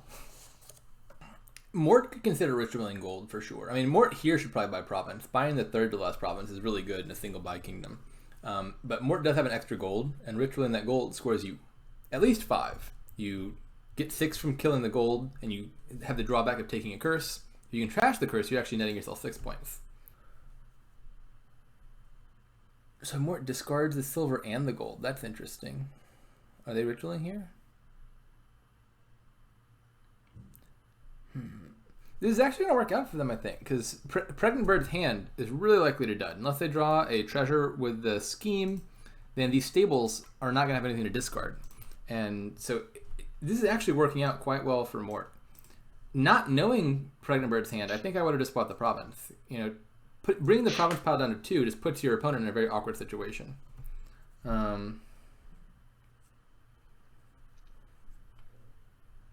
I mean, drawing one would also put the black cat on top, presumably, because Mort could have played the black cat and then schemed it.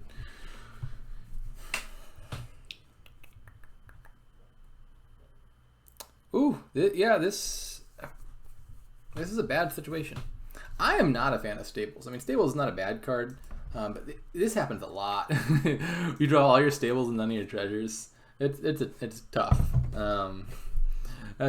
It's doubly unlucky because A, your turn dudded because you've got Stables and no treasures to discard. But B, these are all your key draw cards.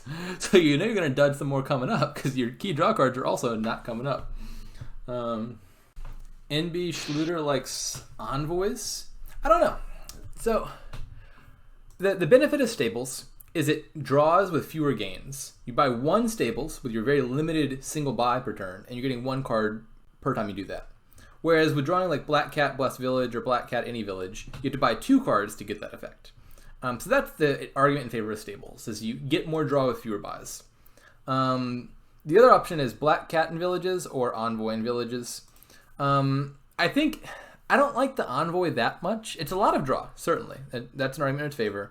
But with single buys, you don't need to draw a huge deck. You just need to find a few cards really reliably.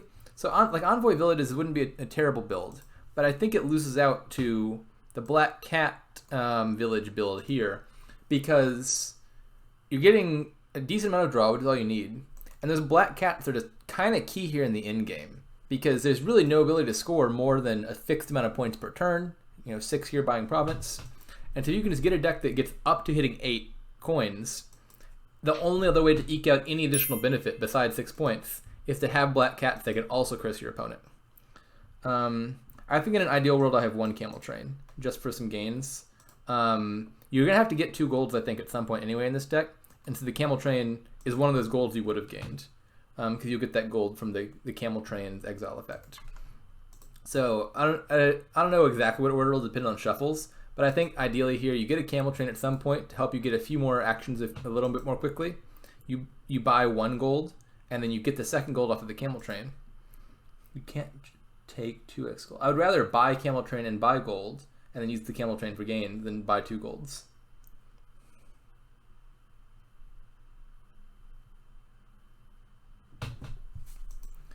I think the benefit for the Black Cat cursing effect, and in response to what Psychomatic is saying, is not so much early. Like the first province buy or 2, I wouldn't be surprised if you can get rid of those curses, especially if your village is Wandering Minstrel, and you can get those curses into the discard and then play Sentry when the discard is coming up. But that last turn or 2, if you get in like a key cat or 2, like in a 19 to 18 point differential, your opponent might not have a turn to trash it. And so I think I'm not getting Black Cat to get a ton of curses in my opponent's deck. I'm getting Black Cat to get an extra curse or 2 in this case for the victory points more than for the junking effect, because that could be a key tiebreaker in an in-game scenario. Stables doesn't seem amazing here because I don't need a lot of treasures. I don't have time to gain a lot of treasures. I just want like 2 golds and a silver. And so I might not line those up with Stables. And if I do, I don't want to discard them. I think Envoy and Black Cat are the choices. And Black Cat draws less, more reliably than Envoy. And that cursing effect, I think, is enough for me to choose Black Cat of the 3 drawing cards. Yeah, definitely top deck Black Cat. I could see top decking Sentry over Stables as well. Seems pretty reasonable. Mort has requested an undo. I assume they're not undoing the province buy, or maybe they're gonna ritual the gold. It's also possible that it's undoing one of their scheme choices, and we're not seeing that.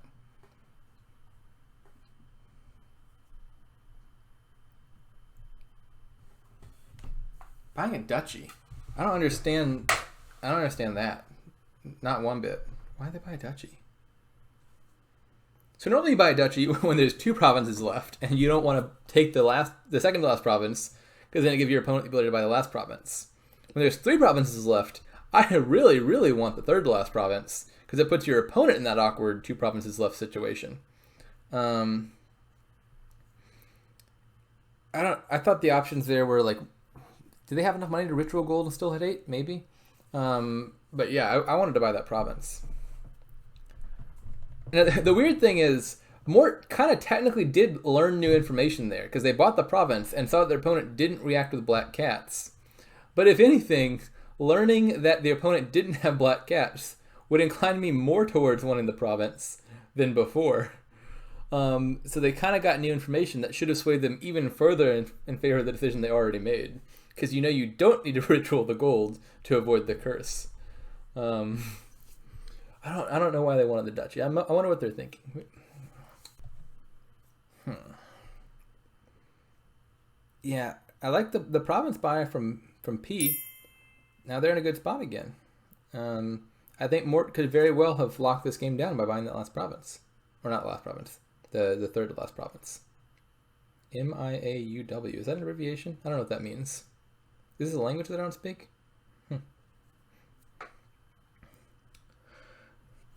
So Psychomatic is guessing... Oh, they just misread 3 as 2. Yeah, that would explain it. If you thought there were 2 provinces left, maybe you'd undo. Is Mort in a really good spot? I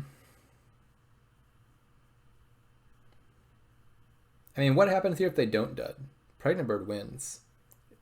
Mort's debt is a bit more reliable. Yeah, but like supposing they go in on duchies and such. Are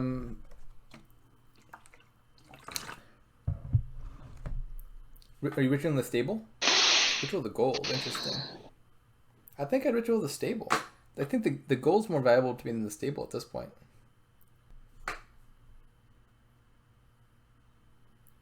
So which one is he going to do? Both of them seem all right. But the main point of the stables at this point is to get to those limited number of treasure cards. And I'd rather not discard the gold to draw 3 other cards. I'd kill the stables here. I don't think the 1 point difference matters much. I mean, gold does score you 1 more point here. Alright, Mort goes with gold. I don't dislike that. I still would have killed the stables. I like top decking Sentry and Black Cat. That's a good choice. That's something Pregnantbird should have been doing. Mort's coming back. If I'm Pregnantbird, I think I'm looking to like ritual a Sentry here. I think they have excess Sentries right now.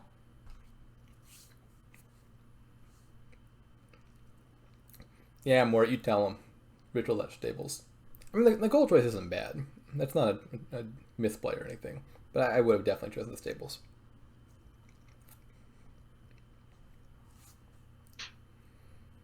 Definitely discard duchy. Do you still keep the coppers around? I don't even know.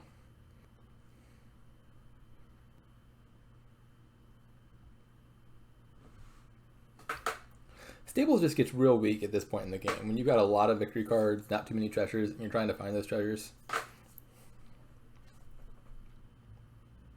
Like, Pregnantbird here is discarding all their cards.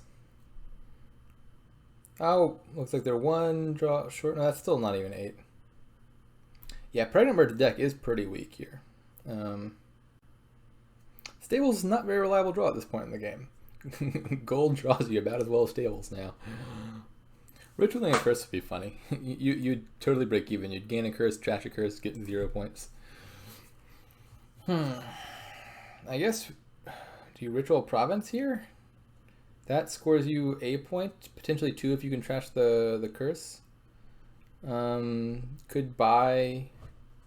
what do you buy? Another Black Cat? Blessed Village isn't bad. You potentially get a really nice boon off of it. You could get like the gold boon or the Flames gift. Ritualing Province seems totally fine here. Yeah. Pregnantbird's deck is kind of falling apart. Have they trashed their camel trains yet? Yeah, they both trashed their camel trains, so there's nothing else to do with those. You could leave those, draw them both, and ritual the stables. You could discard the stables and hope to draw gold. You still have a chance of hitting 8 there. Actually, yeah, Mort would be fine hitting 8, I think. You could leave them there and ritual... you can't ritual a province because you don't have 4 if you leave them there. You're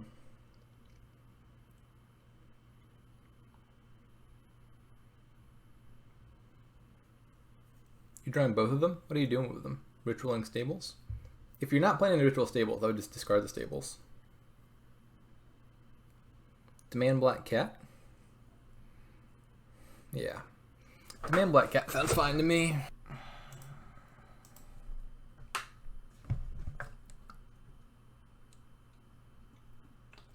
So how does Pregnantbird win? Pregnant Bird's best route to winning, I think, is just getting some sentry plays that can trash those last few curses, and then maybe they get in. If they can trash all 3 curses, then even taking a curse, they could win by just buying Province, I think. That's a little bit idealistic, but I think that's their best shot right now. Demanding Wandering Minstrel. I don't dislike that. Wandering Minstrel is a fine card. I think at this point, maybe even Blessed Village is better, though. If you've got a bunch of stables, discarding treasures can be kind of bad for you. Or at least it's not really net good for you. I'm not sure it's bad for you, because none of your action cards are bad either. And maybe that short-term boon could be good. Wandering Minstrel's a fine choice. Theoretically, Pregnant Bird can be threatening a win if they trash a bunch of those curses, because they have a lot of curses, and I don't think Mort does. Best case scenario for Pregnant Bird is definitely winning. It's just not a very likely scenario. I still think they should trash that Necropolis. I don't think it's doing enough for them.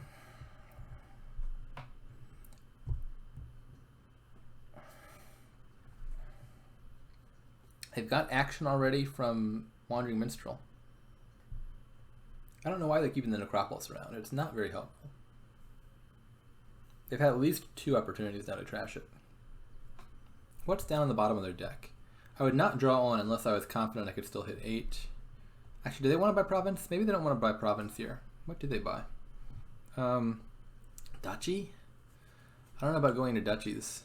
Their deck is weaker, and although they don't know it, their opponent could have a Black Cat on the top. Actually, maybe they do know. Now, they know their opponent does not have Black Cat on the top because they played their Black Cat and have not shuffled since. So this could be a key turn to buy a Duchy or Province. Maybe as Pregnant Bird, you just say, I'm really behind, I'll buy that Province and just really hope my opponent can't hit 8 next turn. Ritual Stable seems fine to me. I don't dislike that.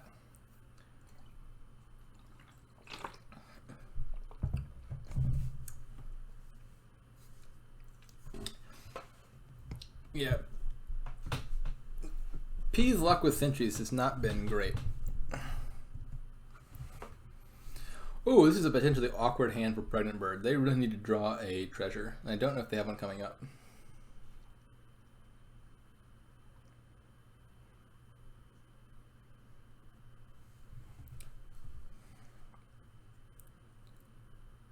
What's their last card? I don't know. If the last card's a treasure, they're fine. If the last card is a cantrip like Scheme, they're probably also fine, because their sentry can kind of guarantee with a high degree of likelihood they'll draw a treasure next. But if the next card is a Stables or a green card or a curse, they're in a lot of trouble. Maybe Mort will be nice here and buy a Duchy and trigger their Black Cat.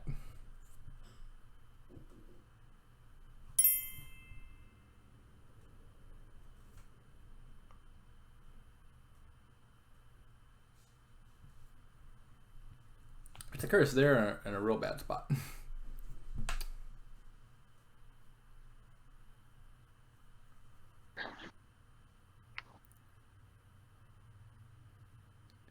So Mort's only just barely got 8 in deck still. They have to draw their whole deck to hit 8.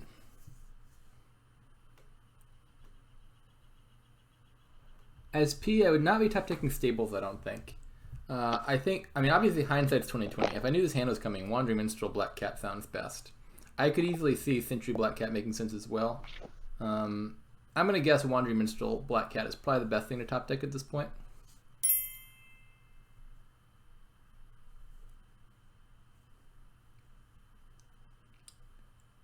Ritual Stable sounds fine. What else? Knowing Pregnant Bird's hand, I really don't want to do anything that involves buying green cards. But obviously Mort does not have that information. Ritual Stables is the one thing that takes a points lead.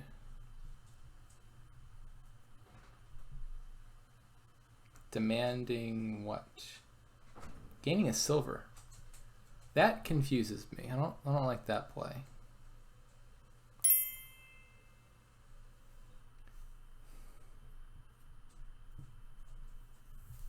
So now Pregnant Bird should buy the Province. They can't buy the Province. But Well, this is a sad turn. The risk for Mort there was if Pregnant Bird's deck went off, they could buy the province, and then they'd have a points lead, and Mort could not counter that by buying their own province. What do you do here as Pregnant Bird? Do you play the Black Cat? I don't know if you play the Black Cat. You have some risk of hitting like 2 or 3 and being able to buy something nice. But this hand's also mostly bad stuff, and so I'm not even sure I want to advance through that shuffle. If you know that most of your good cards are still down there. Uh-oh, is my internet getting spotty?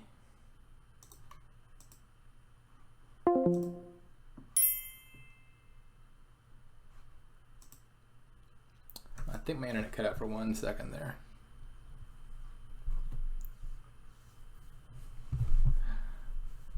This game is much longer than they anticipated. I think this started like 40 minutes ago. This was a very long last game when they were like, can we fit in one more? Maybe.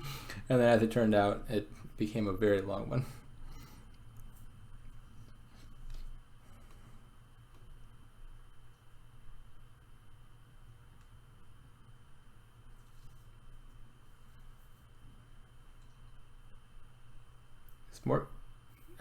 Does Mort have any curses? They trashed on the curse, I think, already.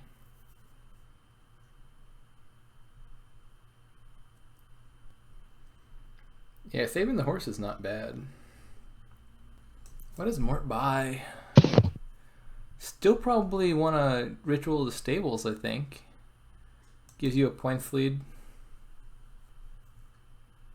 What's the advantage of buying Duchy over ritualing stables? I guess it's 1 less draw, because both ritual stables and buying Duchy add 1 junk card to your deck, but the latter doesn't get rid of your draw card.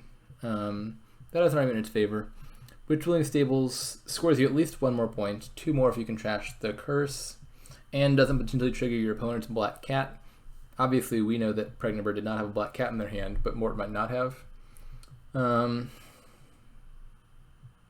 does Mort know? Oh, Pregnant Bird had already played the Black Cat. Yeah, you're right. Mort did know that.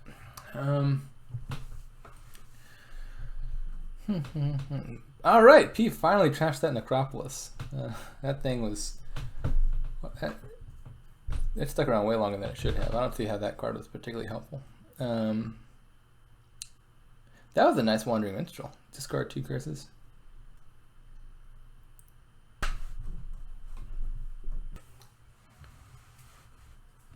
This is still anyone's game. Tied in points, 2 provinces left. I think Mort's deck is a bit stronger, though.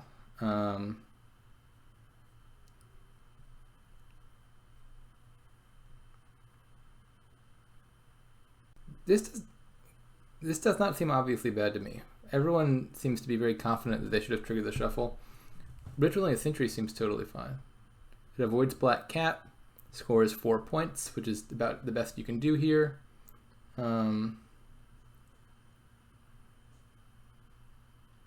That's fair. Playing the Sentry could have trashed you some curses. That's a good argument in its favor.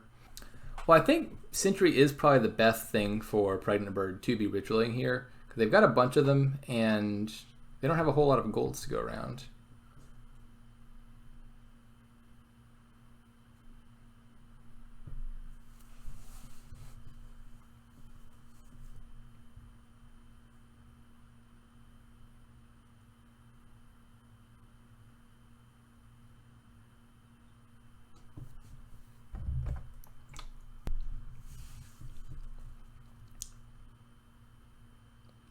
Oh, that horse might be getting played this turn. Oh, maybe not. Yeah, Mort still looks like they can draw everything.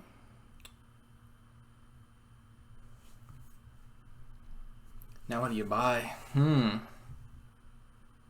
is gross. Even buying Duchy, they'll be behind in points.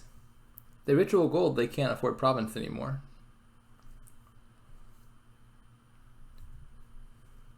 Have they just never lined up their Necropolis with their Sentry, or are they also keeping this around intentionally?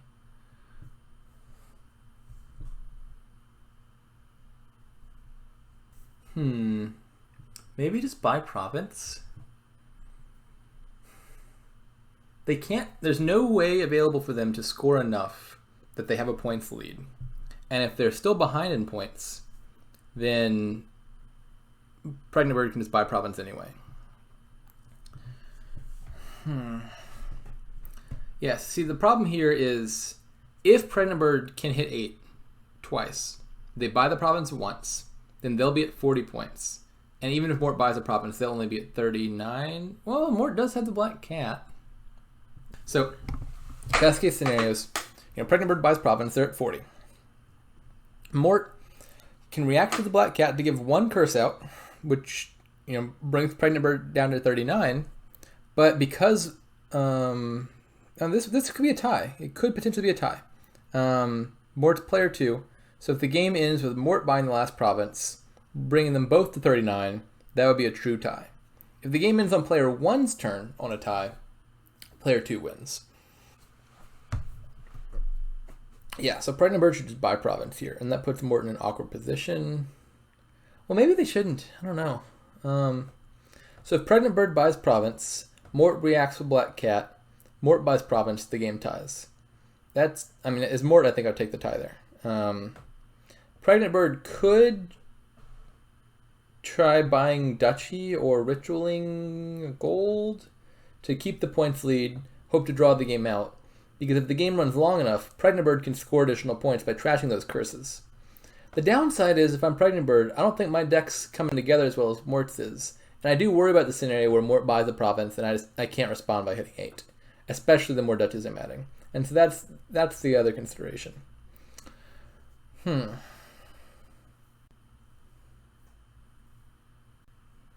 Chat seems divided on whether to buy the province.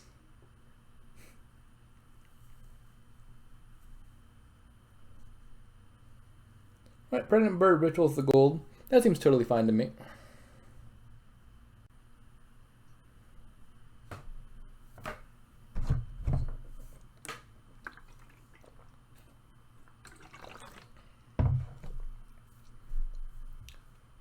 So now how does Mort respond to that? Does Mort have to buy more duchies? They're going to lose deck control real fast, and they're real tight on treasures. Does Mort just try to take the province now? I don't think Mort can continue ritualing too many things because their deck's running real thin. They'll stop hitting 8 pretty fast. I think if I'm Mort, I'd go for it. I think here I would buy the province because their deck is currently better than their opponent's, but I don't think that'll be true for long. I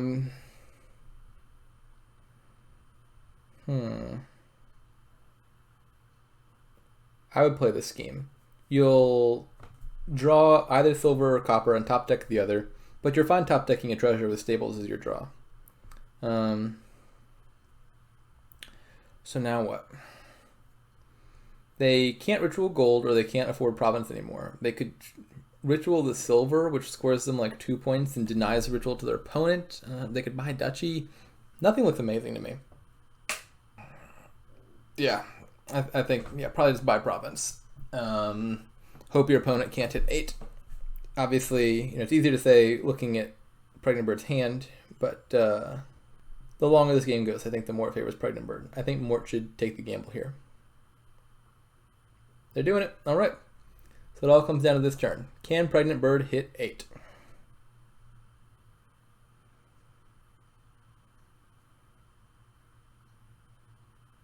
Ritual does not work without curse. The clause says, if you do, trash a card from your hand and +1 victory points. So if you buy Ritual and don't have a curse, nothing happens. That was an ugly hand. All right, looks like Mort might win this one. They have to draw their deck. I don't think Mort should have top decked Black Cat. If Pregnant Bird can buy province, they win anyway. If they can buy duchy, you win anyway. I think probably top deck like Stables Minstrel, Stables Sentry, something like that would be a little better in this context. This is the one context where I think top decking Black Cat was not super important. Yeah, looks like Mort has it. All right, so this is a 3-1 for Mort. They have 2 more games to play. I don't think those are getting played today. This one was real close though. Nail biter.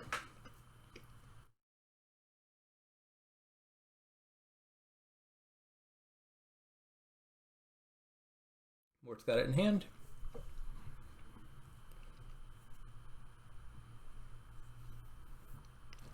All right, I'm now going to hop on over to the other game that I think is already taking place between Ali and I forget the other person's name. It was longer, so it's harder to remember. Let me see if I can find that game.